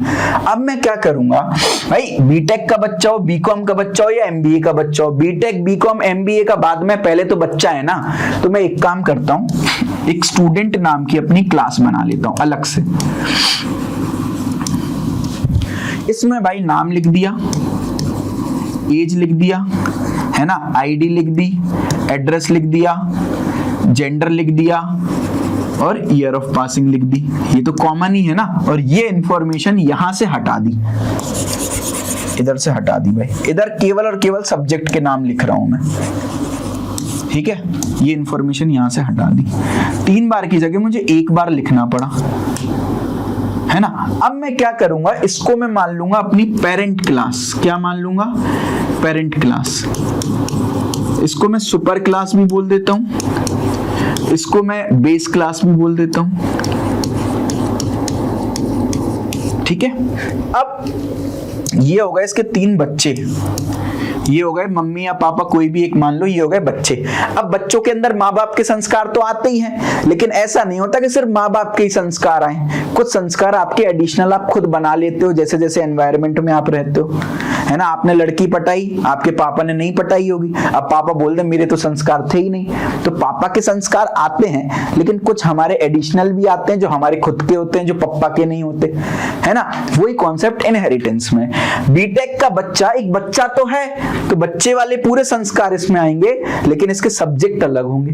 बीकॉम का बच्चा एक बच्चा तो है, बच्चे वाले तो पूरे संस्कार आएंगे, लेकिन इसके सब्जेक्ट अलग होंगे। एमबीए का बच्चा बच्चा तो है, लेकिन इसके सब्जेक्ट अलग होंगे, बच्चे वाले तो पूरे संस्कार हो गए इसमें। अब आप देखो भाई, ये जो क्लासेस है ना, इनको बोल देता हूं मैं चाइल्ड क्लास। अगर आप इसको पेरेंट क्लास बोल रहे हो तो उसको चाइल्ड क्लास बोलो, अगर आप इसको सुपर क्लास बोल रहे हो तो उसको सब क्लास बोलो, अगर आप इसको बेस क्लास बोल रहे हो तो उसको डिराइव्ड क्लास बोलो। समझे? अब क्या होगा अगर मैंने इस तरीके से लिख दिया, किस तरीके से सर? मैंने लिख दिया क्लास स्टूडेंट करके मैंने एक क्लास बनाई, वहां पर पूरे स्टूडेंट की डिटेल लिख दी, क्या name, age, gender, ID, year of pass out, ये सब लिख दिया। अब मैं क्या लिखूंगा सर? क्लास लिखूंगा मैं बीटेक, एक बीटेक नाम की क्लास बनाई, और मैं लिख दूंगा एक्सटेंड्स वर्ड लिखूंगा और स्टूडेंट लिख दूंगा। अगर मैं जावा में लिख रहा हूं तो C++ में अलग सिंटेक्स है, वो भी मैं आपको बताऊंगा, और ये लिख दिया। यहां पर मेरे को नेम वगैरह लिखने की जरूरत नहीं है, केवल सब्जेक्ट्स लिखूंगा यहां पर, और नेम वगैरह यहां पर लिख दूंगा। तो ये बीटेक नाम की जो क्लास होगी ना, इसमें बीटेक के तो सारे फीचर होंगे, लेकिन क्योंकि ये स्टूडेंट क्लास को एक्सटेंड करके आई है, तो अपने आप ये नेम वगैरह यहां पर खुद ब खुद आ जाएगा, आपको कुछ करने की जरूरत ही नहीं है, and so on. Getting my point? Getting my point? अब सर बेनिफिट क्या हुआ? 1000 बेनिफिट है, मैं लाइन से गिना सकता हूं। सबसे पहला बेनिफिट है, अगर कल के दिन मेरे कॉलेज वाले का मन हुआ तो सर हम तो बीकॉम के साथ साथ बीबीए भी, या मान लो हम तो सर बीसीए भी कराएंगे, तो क्या अगेन बीसीए वाले सारे बच्चों के लिए नेम, एज वगैरह लिखना पड़ेगी? नहीं भाई, सिर्फ सब्जेक्ट लिखो, मान लो D1, D2, D3, D4, सिर्फ सब्जेक्ट लिखो, तो काम आपका जल्दी हो रहा है, पहली चीज। दूसरी चीज भाई, यहां पे समझो जरा बात को, सबसे बड़ा बेनिफिट, मान लो मैं अपने स्टूडेंट की जितनी भी ट्यूशन फीस है वो कोर्स की अलग अलग होगी, है ना, लेकिन अदर फीस मान लो सेम रख रहा हूं, और अदर फीस मान लो मैंने 15,000 रुपए पर सेमेस्टर चार्ज कर रखी है। ट्यूशन फीस आपकी डिग्री के हिसाब से होगी, एमबीए की डिग्री की ज्यादा होगी, बीटेक की कम होगी, बीकॉम बीसीए की और कम होगी, तो ट्यूशन फीस सबकी अलग अलग है। तो ट्यूशन फीस यहां ना रख के मैं यहां रखूंगा, क्योंकि सबकी अलग अलग है ना, सबकी अलग अलग है, लेकिन सबकी अदर जो फीस है, बाकी जो फीसेस मैं ले रहा हूं हर डिग्री के लिए सेम है, ऐसा मैं मान लेता हूं। कल के दिन कॉलेज का मन चला कि भाई 15,000 रुपए नहीं, हम तो 20,000 रुपए चार्ज करेंगे। कितने? 20,000 रुपए चार्ज करेंगे। अब उनको सिर्फ एक जगह चेंज करना है भाई, यहां पे हजारों लाखों जगह चेंज करना पड़ता, हजारों लाखों जगह एक एक स्टूडेंट में घुस के चेंज करना पड़ता। बीटेक के अलग स्टूडेंट में चेंज करना पड़ता, बीकॉम के अलग, एमबीए के अलग, बीसीए के अलग, झंड हो जाती उनकी। बोलते भाई ये क्या हो गया? यहां पे सिर्फ एक बार चेंज करना है, बस ऑटोमेटिकली सब में रिफ्लेक्ट होगा, है ना। तो अगर आप बाई चांस अदर वाली कैटेगरी को यहां बुला लेते तो आपका प्रोग्रामर बोलता है छोटी बच्ची हो क्या? भाई नहीं है छोटे बच्चे, हमने सही बनाया है, ऊप्स की नॉलेज है, मतलब छोटे बच्चे नहीं है। समझे क्या बात को, है ना। ये कुछ बहुत बड़े बड़े बेनिफिट्स हैं। अब यहां पर देख लो भाई, एक आपने पेरेंट करके क्लास बनाई, उसके अंदर मैंने एक इंटीजर p डिक्लेयर किया, पब्लिक डिक्लेयर किया, हम चाहते हैं कि यूज कर ले मेन फंक्शन, कोई दिक्कत नहीं है। एक हमने चाइल्ड क्लास बनाई, देखो C++ में ऐसे डिक्लेयर करते हैं, एक चाइल्ड क्लास बनाई और एक पेरेंट क्लास को उससे एक्सटेंड करा रहे हैं। अब पेरेंट क्लास का डेटा कॉपी करना है तो यहाँ पे मुझे पब्लिक बनाना पड़ेगा, तो मैंने क्या किया, एक चाइल्ड क्लास बनाई, ये नई क्लास है। एक्सटेंड्स कीवर्ड हम यूज करेंगे जावा में, अगर हम C++ का यूज करें तो पब्लिक और पेरेंट बना देंगे। यानी कि इस चाइल्ड क्लास के पास अपना C तो है, लेकिन इसके पास P भी है। P कहां से आया, पेरेंट से आया। अब इसके पास P और C दोनों है, P और C दोनों है। अब मैंने क्या किया भाई, मेन फंक्शन बनाया, मेन फंक्शन में एक ऑब्जेक्ट बना दिया obj1 नाम का। उसमें मैंने क्या किया, ये जो चाइल्ड का ऑब्जेक्ट बनाया है, आप देखो चाइल्ड का एक ऑब्जेक्ट बनाया है, चाइल्ड क्लास का एक ऑब्जेक्ट बनाया है obj1। तो चाइल्ड क्लास के पास तो C और P दोनों है, तो अगर मैं obj1.c लिखूंगा तो ये जो C है इसके अंदर 7 स्टोर हो जाएगा। और अगर हम obj.p = 91 लिख रहे हैं तो इस P के अंदर 91 स्टोर हो जाएगा। इस P के अंदर दरअसल नहीं होगा स्टोर, इस P की जो कॉपी बनेगी ना यहाँ पे उसमें स्टोर होगा, है ना। ये आपका यहाँ पे स्टोर नहीं होगा, इसकी जो कॉपी बनेगी इसमें होगा। ऐसा इसलिए बोल रहा हूँ, कल के दिन मैंने एक और क्लास बना ली, मान लो क्लास child2, है ना, ये बना ली मैंने, और उसके अंदर मैंने लिख दिया पब्लिक पेरेंट, पेरेंट क्लास से ये रेफर कर रहा है। अब इसके पास भी अपना P होगा, इसके पास अपना मान लो कुछ D है, ऐसा मान लिया हमने। अब मान लो P = 91 यहाँ होता ना, तो इसमें भी 91 आ जाता, जो कि गलत होता। 91 तो ये child1 वाली क्लास में आया है ना, तो इसकी जो P की कॉपी बनेगी तो 91 आएगा। अब आप प्रिंट करा दो भाई, क्या प्रिंट होगा भाई, C और P को प्रिंट कराया तो 7 और 91 प्रिंट हो जाएगा, है ना। ये इनहेरिटेंस की पावर है। तो आपको P हर बार नहीं लिखना है, एक बार लिखोगे काम हो जाएगा, है ना। चलो रन करो, देखो भाई रन करने पे आपको आउटपुट मिल जाएगा, चाइल्ड ID 7 और पेरेंट ID 91, C और P दोनों की वैल्यू जो है वो क्लियर हो गई, है ना। अब देखो भाई आगे बढ़ो भाई, आगे बढ़ो। कितने टाइप के इनहेरिटेंस होते हैं ये देख लो भाई। सबसे पहला होता है आपका सिंगल इनहेरिटेंस। सिंगल इनहेरिटेंस का मतलब क्या होता है, एक बाप और एक बाप की एक औलाद। मतलब सर एक आपकी बेस क्लास हो गई, एक आपकी चाइल्ड क्लास हो गई। ये जो एग्जांपल हमने देखा था जहां पे एक पेरेंट क्लास थी और एक चाइल्ड क्लास थी, वो सिंगल इनहेरिटेंस का एग्जांपल था, सिंगल इनहेरिटेंस का एग्जांपल था। क्लियर हो गया। दूसरा होता है आपका हायरार्किकल इनहेरिटेंस।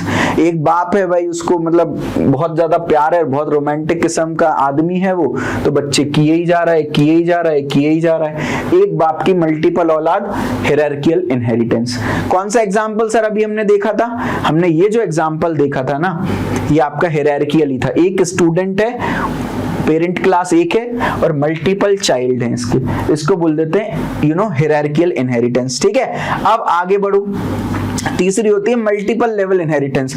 ये आपके हो गए ग्रैंडफादर, ये आपके हो गए फादर, और ये आपके हो गए आप हो गए ये।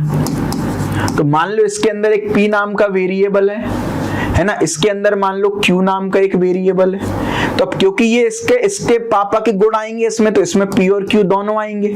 मान लो इसके पास R नाम का अपना वेरिएबल है, तो इसके पास पता P भी आएगा और Q भी आएगा, ऊपर वाले से आ जाता है। समझ रहे हैं कि आप इस बात को, तो इसको बोल देते हैं मल्टी लेवल इनहेरिटेंस, है ना। तो एक के नीचे एक क्लास हो जाती है। अब और आगे बढ़ो sir, hybrid inheritance. Hybrid inheritance का मतलब क्या है, इस बाप के 2 बच्चे और इन दोनों बाप का 1 बच्चा। सर ये क्या हो गया, है ना, ये मतलब ये फादर नंबर 1 है, ये फादर नंबर 2 है, 2 बाप के 1 बच्चे कैसे हो सकते हैं, 2 बाप के 1 बच्चे कैसे हो सकते हैं। तो भाई जावा बोलता है कि भाई मल्टीपल इनहेरिटेंस और हाइब्रिड इनहेरिटेंस को हम ना बोलते, हम इसको अलाउ नहीं करेंगे भाई एक बाप 2 बाप का 1 बच्चा कैसे हो सकता है, यानी 2 सुपर क्लास है और 1 सब क्लास है। और यहां भी देख लो भाई 2 सुपर क्लास है, 1 सब क्लास है। तो हाइब्रिड इनहेरिटेंस और मल्टीपल इनहेरिटेंस जो है वो जावा उसको मना करता है, जावा उसको फॉलो नहीं करता, जावा एरर दे देगा। अब सर इसको प्रोग्रामिंग टर्म्स में समझो जरा, सबसे इंपॉर्टेंट है। मान लो ये जो क्लास है ना, इसके पास A नाम का एक वेरिएबल है और A नाम का एक वेरिएबल है, मान लो, है ना। अब इसके पास भी मान लो A नाम का एक वेरिएबल है, इसके A में मान लो 17 स्टोर्ड है और इसके A में 18 है। अब क्योंकि ये 2 अलग अलग क्लासेस हैं तो ये सेम नाम के वेरिएबल रख सकते हैं, क्योंकि इसको इसके बारे में नहीं पता, इसको इसके बारे में नहीं पता, इसकी अलग मेमोरी है, इसकी अलग मेमोरी है, तो बिल्कुल दोनों A नाम का फंक्शन बना सकते हैं। अब इसके अंदर दोनों के गुण आएंगे, तो इसके अंदर एक A आएगा जिसमें 17 होगा और एक A आएगा जिसमें 18 होगा। ये बेचारा कंफ्यूज हो जाएगा, ये क्या चीज है, 2 A कैसे आ गए, दो वेरिएबल एक जैसे कैसे आ गए, तो ये बोल देगा भाई एरर हो गया, इस टाइप का इनहेरिटेंस हम अलाउ ही नहीं करेंगे।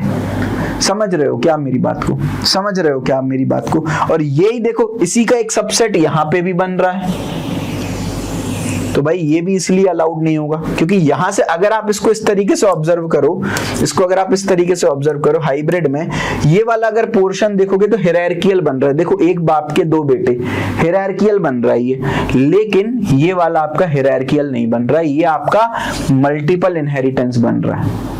समझ रहे हो क्या, ये आपका मल्टीपल इनहेरिटेंस बन रहा है। तो मल्टीपल और हाइब्रिड दोनों को सपोर्ट नहीं करता। सपोर्ट देखो, सपोर्ट का मतलब क्या होता है, सपोर्ट का मतलब ये नहीं होता कि सर सपोर्ट नहीं कर रहा मतलब एरर दे देगा, एरर नहीं देगा, लेकिन फालतू में एम्बिग्विटी क्रिएट होगी भाई, कंफ्यूजन क्रिएट होगा भाई, है ना। जेवीएम को कंफ्यूजन क्रिएट होगा, एम्बिग्विटी क्रिएट होने वाली है आपकी। तो इसलिए हम इसलिए बोलते हैं कि भाई हाइब्रिड और मल्टीपल को जावा प्रेफर नहीं करता, ताकि आप लोग यूज ही ना करो, यूज ही ना करो। तो अलाउ तो करता है लेकिन प्रेफर नहीं करना चाहिए हमको। तो इसलिए आप अपने लिए मन में ये बता के चलो कि अलाउ ही नहीं करता, ताकि आप इसको यूज ना करो कभी भी। समझ रहे हो क्या, है ना। अब इंटरफेसेस वगैरह का यूज करते हैं, बिल्कुल सही बात है, वो हम अभी आपको समझाएंगे, उतनी डिटेल में अभी नहीं जा रहे।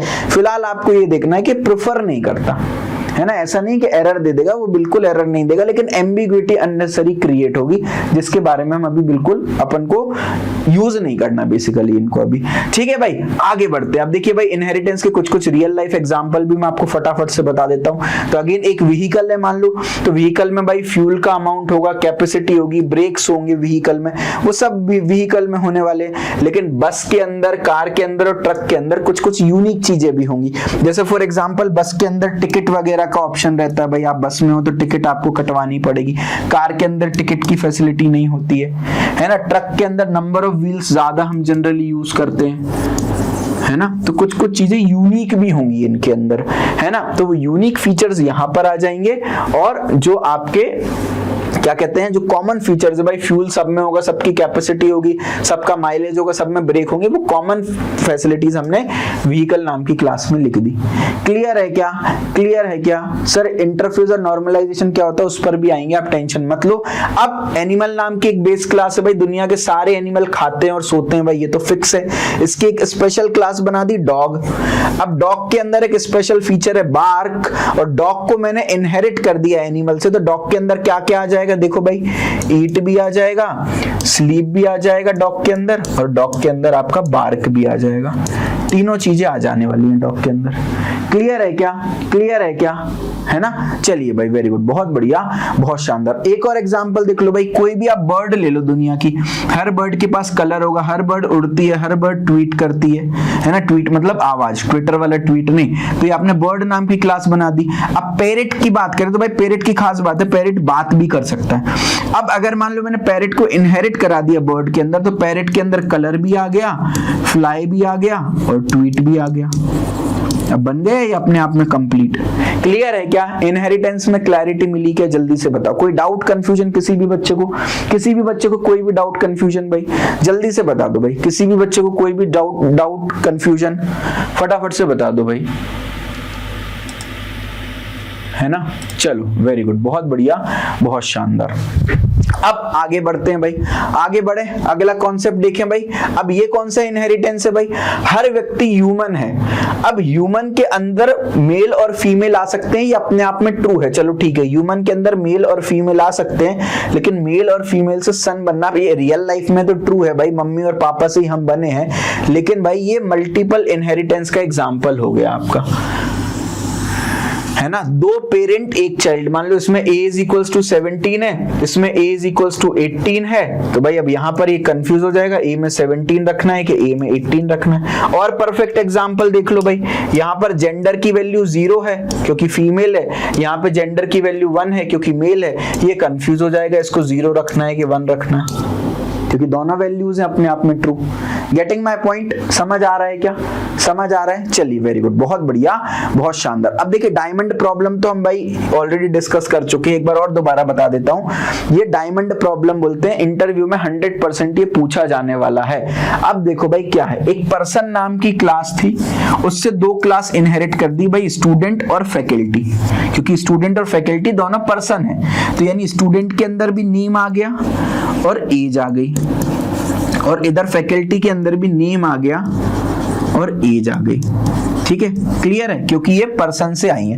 अब बीच में ना एक टेक्निकल असिस्टेंट करके होता है, टीचिंग असिस्टेंट नाम होता है। टीचिंग असिस्टेंट बेसिकली क्या होता है, जो एमटेक में स्टूडेंट होते हैं ना, वही टीचिंग असिस्टेंट बन जाते हैं। तो कुछ स्टूडेंट के भी गुण होते हैं, क्योंकि उनको अपनी पीएचडी कंप्लीट करनी होती है, एमटेक कंप्लीट करनी होती है। कुछ गुण जो है उनके अंदर टीचर वाले होते हैं, क्योंकि उनको पढ़ाना भी पड़ता है। अब प्रॉब्लम ये हो गई कि टीचिंग असिस्टेंट के अंदर स्टूडेंट से भी एक नेम और एज आ जाएगा,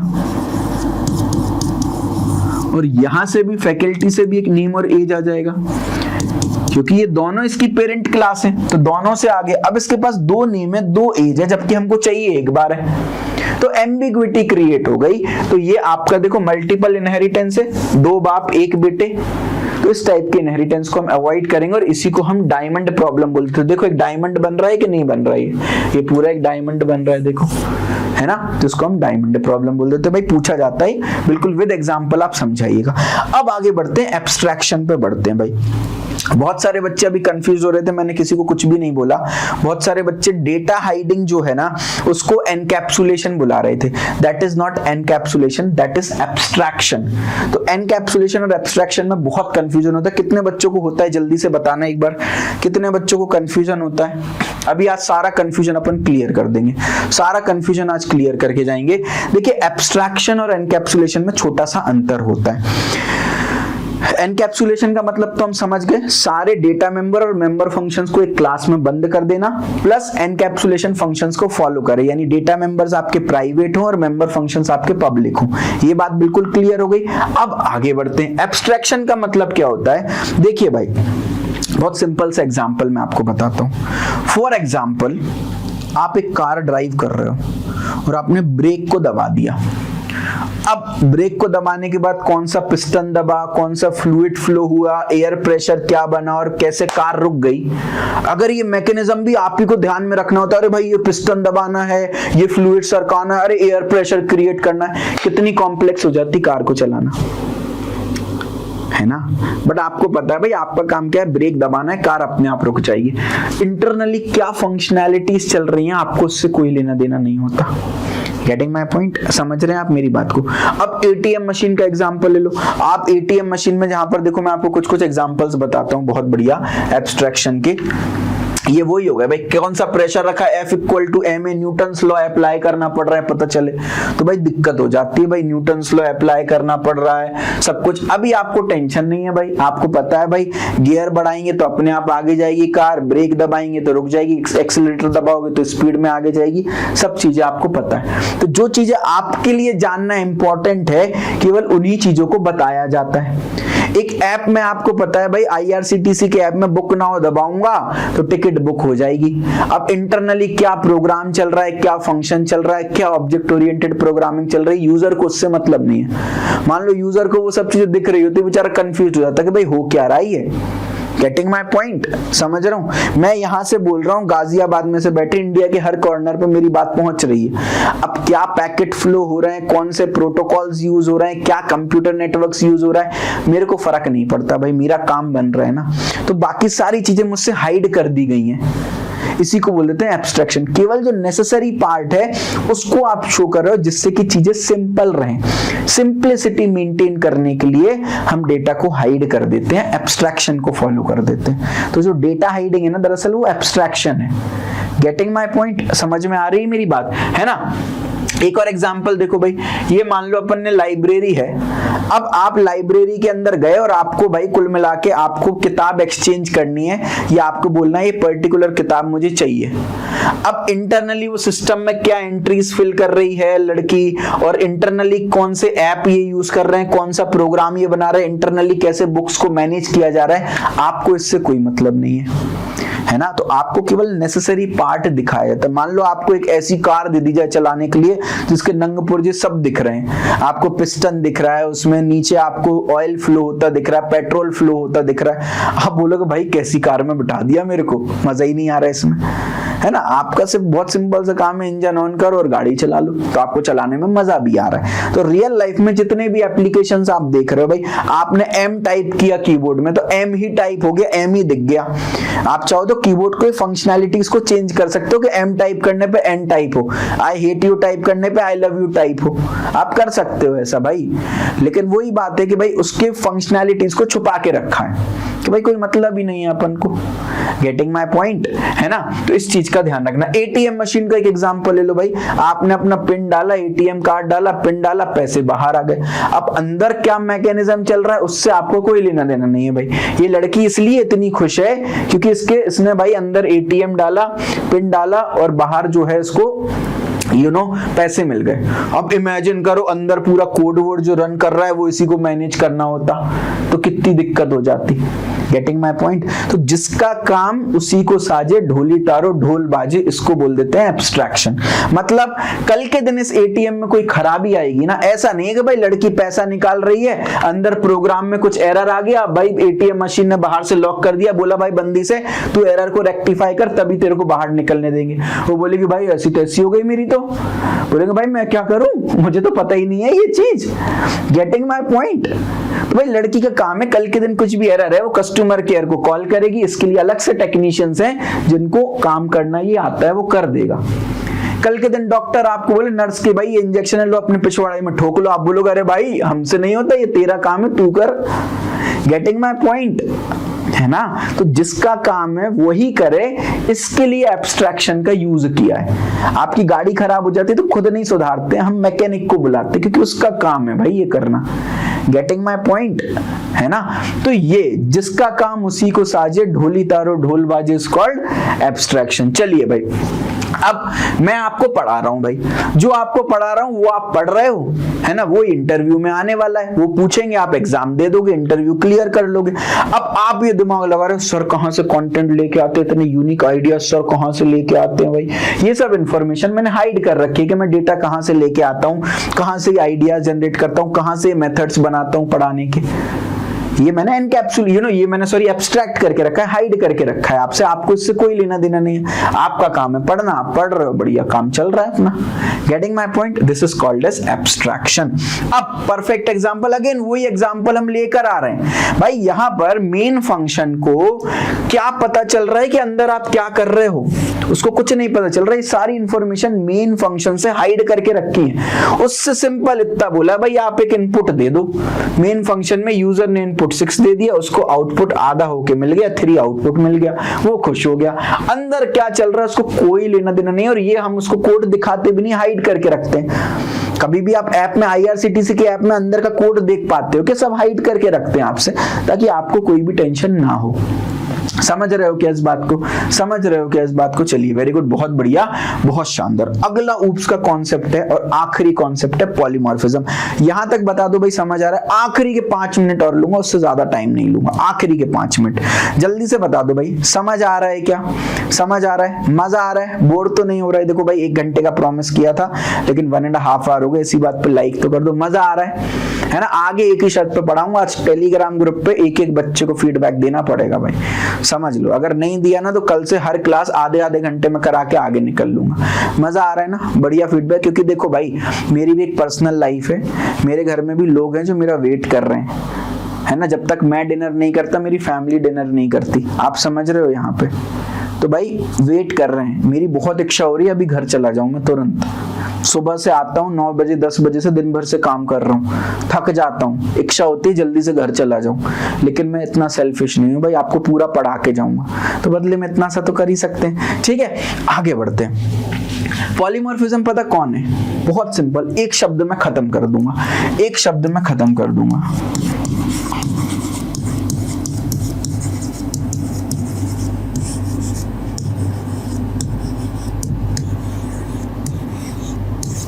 सिंपल सी बात है। पॉलीमॉर्फिज्म कौन है, लड़की है भाई, लड़की, खत्म खत्म, लड़की है भाई। मतलब जिसके बहुत सारे रूप हों, मेनी फॉर्म्स हों। भाई आपकी बंदी आपकी एकदम सगी होती है, एकदम से पलट जाती है, दूसरे बंदे के साथ चली जाती है भाई। पॉलीमॉर्फिज्म का परफेक्ट एग्जांपल भाई। मैनी फॉर्म्स हैं भाई। कभी उसको बहुत अच्छा लगता है, कभी एकदम चिड़चिड़ाने लगती है, कभी एकदम गड़बड़ हो जाती है, मूड स्विंग्स होने लगते हैं भाई। कुछ भी हो सकता है भाई, लड़कियों का कोई भरोसा नहीं कब क्या कर ले। तो पॉलीमॉर्फिज्म मतलब लड़की जिसके मेनी फॉर्म्स हो, है ना। अब आप लोग बोलोगे सर फिर आप लड़कियों की बेइज्जती। अरे भाई सच में एक लड़की देखो ना कितने रोल प्ले करती है। एक माँ का रोल प्ले करती है, एक बहन का रोल प्ले करती है, गर्लफ्रेंड का रोल प्ले करती है, एक वाइफ का रोल प्ले करती है ना, आंटी का रोल प्ले करती है। आंटियां बनना पसंद नहीं है लेकिन रियलिटी कभी तो बनोगी। दादी का रोल प्ले करती है, सास का रोल प्ले करती है, बहू का रोल प्ले करती है, कितने सारे रोल प्ले करती है। तो इस फॉर्म में बोल रहा हूँ बेटा, गलत नहीं बोल रहा हूँ, मतलब मेनी फॉर्म्स। बेचारी लड़कियों के लिए कितनी रिस्पेक्ट है मेरे मन में। देखो भाई अलग अलग फॉर्म्स है ना। वो वाला एग्जाम्पल पिछला वाला भूल जाओ, कुछ नहीं, वो तो गलती से निकल गया, है ना। तो गिरगिट वाला मेनी फॉर्म्स नहीं बोल रहा हूं मैं, सच में यार लड़कियां कितना रोल प्ले करती है, तारीफ है उनके लिए। तो पॉलीमॉर्फिज्म मतलब लड़की, है ना, मेनी फॉर्म जिसके हों। इसका मतलब क्या होता है, एक ही मैसेज को एक से ज्यादा फॉर्म में आप डिस्प्ले कर दो, उसको बोल देते हैं पॉलीमॉर्फिज्म। जैसे बेस्ट एग्जांपल मैं आपको बताता हूं, देखिए भाई, अगर मुझे लड़की को प्रपोज करना है ना, एक तरीका तो क्या हो सकता है, आई लव यू टाइप कर दो और लड़की को प्रपोज कर दो, है ना। अगर मुझे, देखो मेनी फॉर्म्स की बात कर रहा हूं, एक तरीका क्या हो सकता है, आई लव यू टाइप कर दो, प्रपोज कर दो, खत्म। दूसरा तरीका क्या हो सकता है, घुटने पर झुक के प्रपोज कर दो। तीसरा तरीका सबसे यूनिक भाई, ये शीशा है, शीशा को तोड़ दो और टूटे हुए शीशा को मैसेज भेज दो भाई। टूटे हुए शीशे की फोटो लेकर के मैसेज भेज दो। लड़की बोलेगी भाई ये क्या कर दिया, उसको गाना गा देना, तेरी सूरत ना हो जिसमें वो शीशा तोड़ देंगे हम। प्रपोजल वही है, मंदी पटके जो आपको अल्टीमेटली चाहिए वो आपको दे देगी, है ना, लेकिन तरीके अलग अलग हो सकते हैं। तो जो चीज मेनी फॉर्म्स ले ले उसको हम बोल देते हैं पॉलीमॉर्फिज्म। आपने एक एग्जांपल देखा होगा, फंक्शन ओवरलोडिंग का आपने नाम सुना होगा। आपने बोला होगा भाई एक सम नाम का फंक्शन है जो कि एडिशन करता है। अब आपने यहाँ पे इंट ए और इंट बी लिख दिया और दो आर्ग्यूमेंट पास कर दिया तो दो को ऐड कर देगा। अगर मैंने इस टाइप का सम बना दिया, इंट ए, इंट बी और इंट सी, और तीन इंटीजर दे दिए तो ये वाला सम काम कर जाएगा, दो इंटीजर दे दिया तो ये वाला सम काम कर जाएगा। फंक्शन का नाम एक ही कर दिया हमने, फंक्शन का नाम हमने एक ही लिख दिया। समझ रहे हो ना मेरी बात को। तो है एक ही चीज लेकिन इसके फॉर्म्स अलग अलग है। तो है एक ही प्रपोजल लेकिन फॉर्म जो है वो अलग अलग है ना। चलो भाई वेरी गुड, बहुत बढ़िया, बहुत शानदार। भाई एक्सपेरिमेंट मत करने लगे ना, पता चले घर के शीशे तोड़ दो और बोलो यस सर ने बोला है। मम्मी ना पिछवाड़ा सुझा देंगी आपका कि तेरी सूरत ना हो जिसमें बताते हो, बताओ तेरी सूरत बिगाड़ती हूँ। भाई मम्मी आपकी सूरत बिगाड़ देगी, तो थोड़ा सोच समझ के, है ना। अब ये एक सिक्योरिटी गार्ड है। ये सिक्योरिटी गार्ड जो है ना, इसके अलग अलग फॉर्म्स हो सकते हैं। एक सिक्योरिटी गार्ड किसी भी एंट्रेंस गेट पर खड़ा हो सकता है जो भाई आपकी आईडी मांग सकता है। ये भी सिक्योरिटी गार्ड है जो आपको एंट्री करने से पहले आपकी आईडी दे रहा है। एक सिक्योरिटी गार्ड कौन हो सकता है, जो फिल्म स्टार्स वगैरह के सिक्योरिटी गार्ड होते हैं जो बोलते हैं वेलकम मैम। एक सिक्योरिटी गार्ड ऐसे हो सकते हैं जो आपको सिक्योर कर रहे हैं, गुड मॉर्निंग सर बोल रहे हैं, वो भी सिक्योरिटी गार्ड है। तो अलग अलग टाइप के सिक्योरिटी गार्ड हमारे पास हो सकते हैं। Getting my point, getting my point. तो इसको बोल देते हैं पॉलीमॉर्फिज्म, है ना। अब पॉलीमॉर्फिज्म में यहाँ पर लिखा C# है, बाकी सबके लिए सेम ही रूल्स हैं। क्या है भाई, एक है static and compile time polymorphism, एक होता है dynamic and run time polymorphism. दो टाइप के पॉलीमॉर्फिज्म होते हैं। लोगों को बहुत कंफ्यूजन होता है, आज के बाद कोई कंफ्यूजन नहीं बचेगा। बस 5 मिनट और दे दीजिए, कोई कंफ्यूजन नहीं बचेगा, है ना। अब सबसे पहला आपने बोल दिया स्टैटिक या कंपाइल टाइम पॉलीमॉर्फिज्म, दूसरा होता है डायनामिक या रन टाइम पॉलीमॉर्फिज्म। ये कंपाइल टाइम पे होता है, ये आपके रन टाइम पे होता है। अब जो कंपाइल टाइम पॉलीमॉर्फिज्म है उसमें दो चीजें आती हैं, एक आती है फंक्शन ओवरलोडिंग, एक आती है ऑपरेटर ओवरलोडिंग। दो चीजें होती है, फंक्शन ओवरलोडिंग, एक होती है ऑपरेटर ओवरलोडिंग, और यहां पर आती है आपकी मेथड ओवरराइडिंग। क्लियर है sir. Difference between encapsulation and abstraction बता तो दिया पर जी, अब पूरी रामायण खत्म हो गई। आप पूछ रहे हो कृष्ण भगवान कौन थे, भाई कुछ नहीं होता, देखो दोबारा समझा देता हूं। एनकैप्सुलेशन का मतलब क्या है, पूरी प्रोग्राम को आपने जितने भी मेथड्स हैं, मेंबर फंक्शंस हैं, आपके डेटा मेंबर्स हैं, उन सबको एक कैप्सूल में रख दिया, क्लास बना के उनको रख दिया, एक साथ रख दिया, है ना, इसको एनकैप्सुलेशन बोल देते हैं। प्लस आपने सिक्योरिटी प्रोवाइड कर दी भाई, प्राइवेट बना दिया, जिसको प्राइवेट बनाना है, जिसको पब्लिक बनाना है उसको पब्लिक बना दिया, ताकि आपके प्रोग्राम का कोई मिसयूज ना कर सके। ये हो गया एनकैप्सुलेशन। तो एनकैप्सुलेशन का पर्पस डेटा हाइड करना नहीं होता, सिक्योरिटी प्रोवाइड करना होता है ना। और दूसरा क्या होता है, दूसरा क्या होता है आपका यहाँ पर, दूसरा होता है आपका एब्स्ट्रैक्शन। एब्स्ट्रैक्शन का सिंपल फंक्शन है, उसका सिक्योरिटी से कोई लेना देना नहीं होता। एब्स्ट्रैक्शन का एक ही रोल होता है, जो चीजें केवल नेसेसरी हैं वो यूजर को दिखाएंगे। तो हम क्लासेस नहीं दिखाते, इंटरनल फंक्शनैलिटी नहीं दिखाते हैं, केवल फाइनल जो इनपुट चाहिए वो और आउटपुट चाहिए वो दिखाता है ना। चलिए वेरी गुड, बहुत बढ़िया, बहुत शानदार, है ना। आगे बढ़ते हैं भाई। अब देखिए पॉलीमॉर्फिज्म में होता क्या है, दो कॉन्सेप्ट है, एक होता है मेथड ओवरलोडिंग, एक होता है मेथड ओवरराइडिंग। फंक्शन ओवरलोडिंग या फंक्शन ओवरराइडिंग, बहुत सारे बच्चे कंफ्यूज हो जाते हैं। देखिए ओवरलोडिंग का मतलब क्या होता है, मैंने एक फंक्शन बनाया फन नाम का, ठीक है। अब इस फन नाम का जो फंक्शन बनाया, इसमें कभी मैं एक इंटीजर दे रहा हूं, इस फन नाम के फंक्शन में कभी मैं दो इंटीजर दे रहा हूं,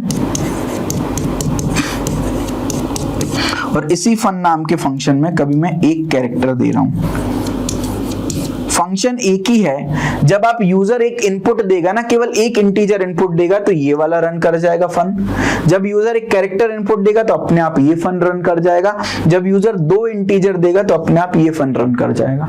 तो आपको अलग अलग नाम नहीं देने पड़े, एक ही नाम से आपने तीन अलग अलग फंक्शंस बना दिए। ऐसा क्यों किया, मान लो मेरे को 4 नंबर्स का सम करना है फॉर एग्जाम्पल, है ना। यूजर 4 नंबर भी एंटर कर सकता है, 3 नंबर भी एंटर कर सकता है, 2 नंबर भी एंटर कर सकता है, और मेरे को सम कराना है। अब भाई मैं अलग अलग फंक्शन बनाऊंगा, इससे अच्छा एक सम नाम का फंक्शन बनाऊं जिसमें मैंने इंटीजर a दे दिया और इंटीजर b दे दिया। एक और सम नाम का फंक्शन बनाया जिसमें इंटीजर a, इंटीजर b और इंटीजर c दे दिया, और एक और सम नाम का फंक्शन बनाया जिसमें integer a, integer b, integer c और इंटीजर d दे दिया। अब अगर यूजर दो इंटीजर एंटर करता है तो अपने आप ये सम हो जाएगा, दो का सम कर देगा। यहाँ पर अंदर a प्लस बी लिख दिया मैंने फंक्शन की डेफिनेशन में, यहाँ फंक्शन की डेफिनेशन में a plus b plus c लिख दिया, यहाँ a plus b plus c plus d लिख दिया। तो अगर यूजर दो इनपुट करेगा तो अपने आप ये सम चल जाएगा, अगर यूजर 3 इनपुट करे तो ये सम चल जाएगा, अगर 4 इनपुट करे तो ये सम चल जाएगा। लॉजिकली नाम तो सेम दिख रहा है ना, यूजर को सम फंक्शन ही कॉल करना पड़ेगा हमेशा। अब यूजर 2 करे, 3 करे, 4 करे, ये यूजर की हेडेक नहीं, उसके लिए तो हमको कंफर्टेबल बनाना है काम, ये हमारी हेडेक है, हम अंदर क्या सिस्टम कर रहे हैं। तो बेसिकली फंक्शन ओवरलोडिंग का पर्पस क्या होता है, यूजर फ्रेंडलीनेस। भाई यूजर को कंफर्ट देना है हमको, तो यूजर के लिए सम फंक्शन हमने यूज कर दिया कि भाई यूजर सम के अंदर 2 दे दे या 3 दे दे या 4 दे दे, यूजर को फर्क नहीं पड़ना चाहिए भाई, उसको तो सम रिटर्न करना है। इंटरनली हम कैसे मैनेज कर रहे हैं वो हम देखेंगे। तो अगर फंक्शन का नाम सेम है तो आपको या तो आर्ग्यूमेंट टाइप अलग अलग रखने पड़ेंगे। भाई यहां पर भी मैं एक आर्ग्यूमेंट दे रहा हूं, यहां पर भी एक आर्ग्यूमेंट दे रहा हूं, लेकिन अलग अलग टाइप के आर्ग्यूमेंट है तो चलेगा। रूल सुन लो, बच्चे गड़बड़ करते हैं। अगर फंक्शन ओवरलोडिंग करा रहे हो, सेम फंक्शन से 2-3 पर्पस करा रहे हो, तो आपको 2-3 चीजों का ध्यान रखना पड़ेगा। पहली किस चीज का ध्यान रखना पड़ेगा सर, पहली इस चीज का ध्यान रखना पड़ेगा कि अगर हम एक ही आर्ग्यूमेंट रख रहे हैं, नंबर ऑफ आर्ग्यूमेंट सेम रख रहे हैं, तो टाइप ऑफ आर्ग्यूमेंट्स अलग अलग रखने पड़ेंगे। तो यहां पर इंट रखा, क्या रखा, चलेगा।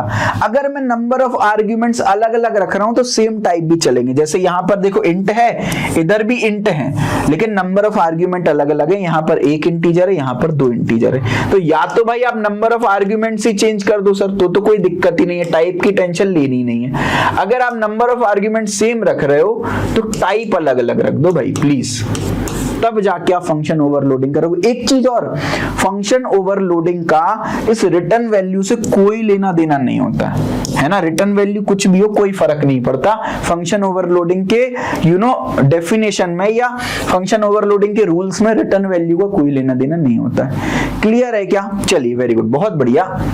बहुत शानदार। एक एग्जांपल देख लेते हैं भाई। देखो यहाँ पर आपने एक फंक नाम का फंक्शन बनाया जिसमें एक इंटीजर वैल्यू दे दी और उसको प्रिंट करा दिया।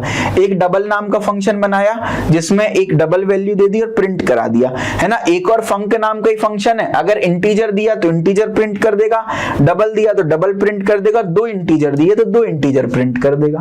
तो अगर हमको एक ऐसा फंक्शन बनाना है कि भाई यूजर जो दे वो प्रिंट कर दूं मैं, अब भाई हमारी हेडेक नहीं है कि यूजर इंटीजर दे रहा है या डबल दे रहा है, यूजर की हेडेक नहीं है, वो हमको इंटरनली मैनेज करना है। तो अगर यूजर ने इंटीजर दे दिया तो लो भाई ये वाला फंक्शन चल जाएगा, अगर यूजर ने कोई डबल वैल्यू दे दी तो ये फंक्शन चल जाएगा, अगर यूजर ने कोई दो इंटीजर्स दे दिए तो ये फंक्शन चल जाएगा, है ना।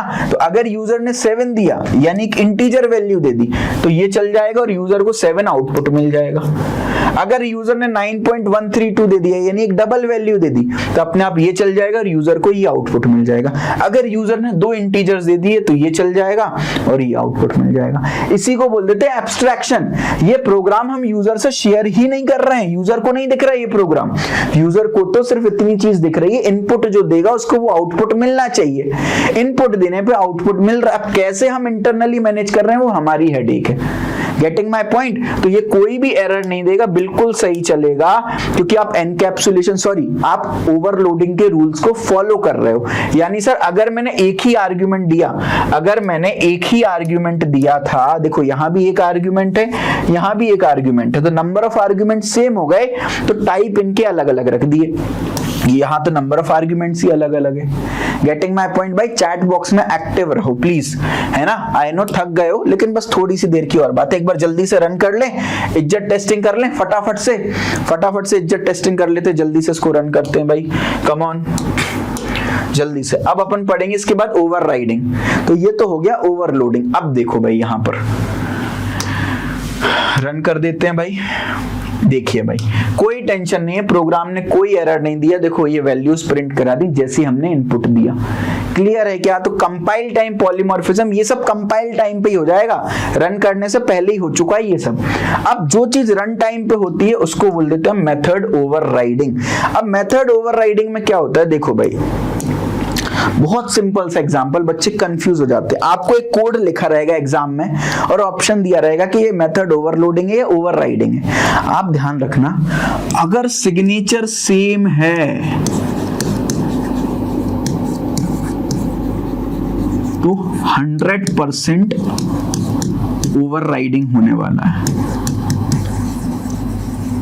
और अगर सिग्नेचर डिफरेंट है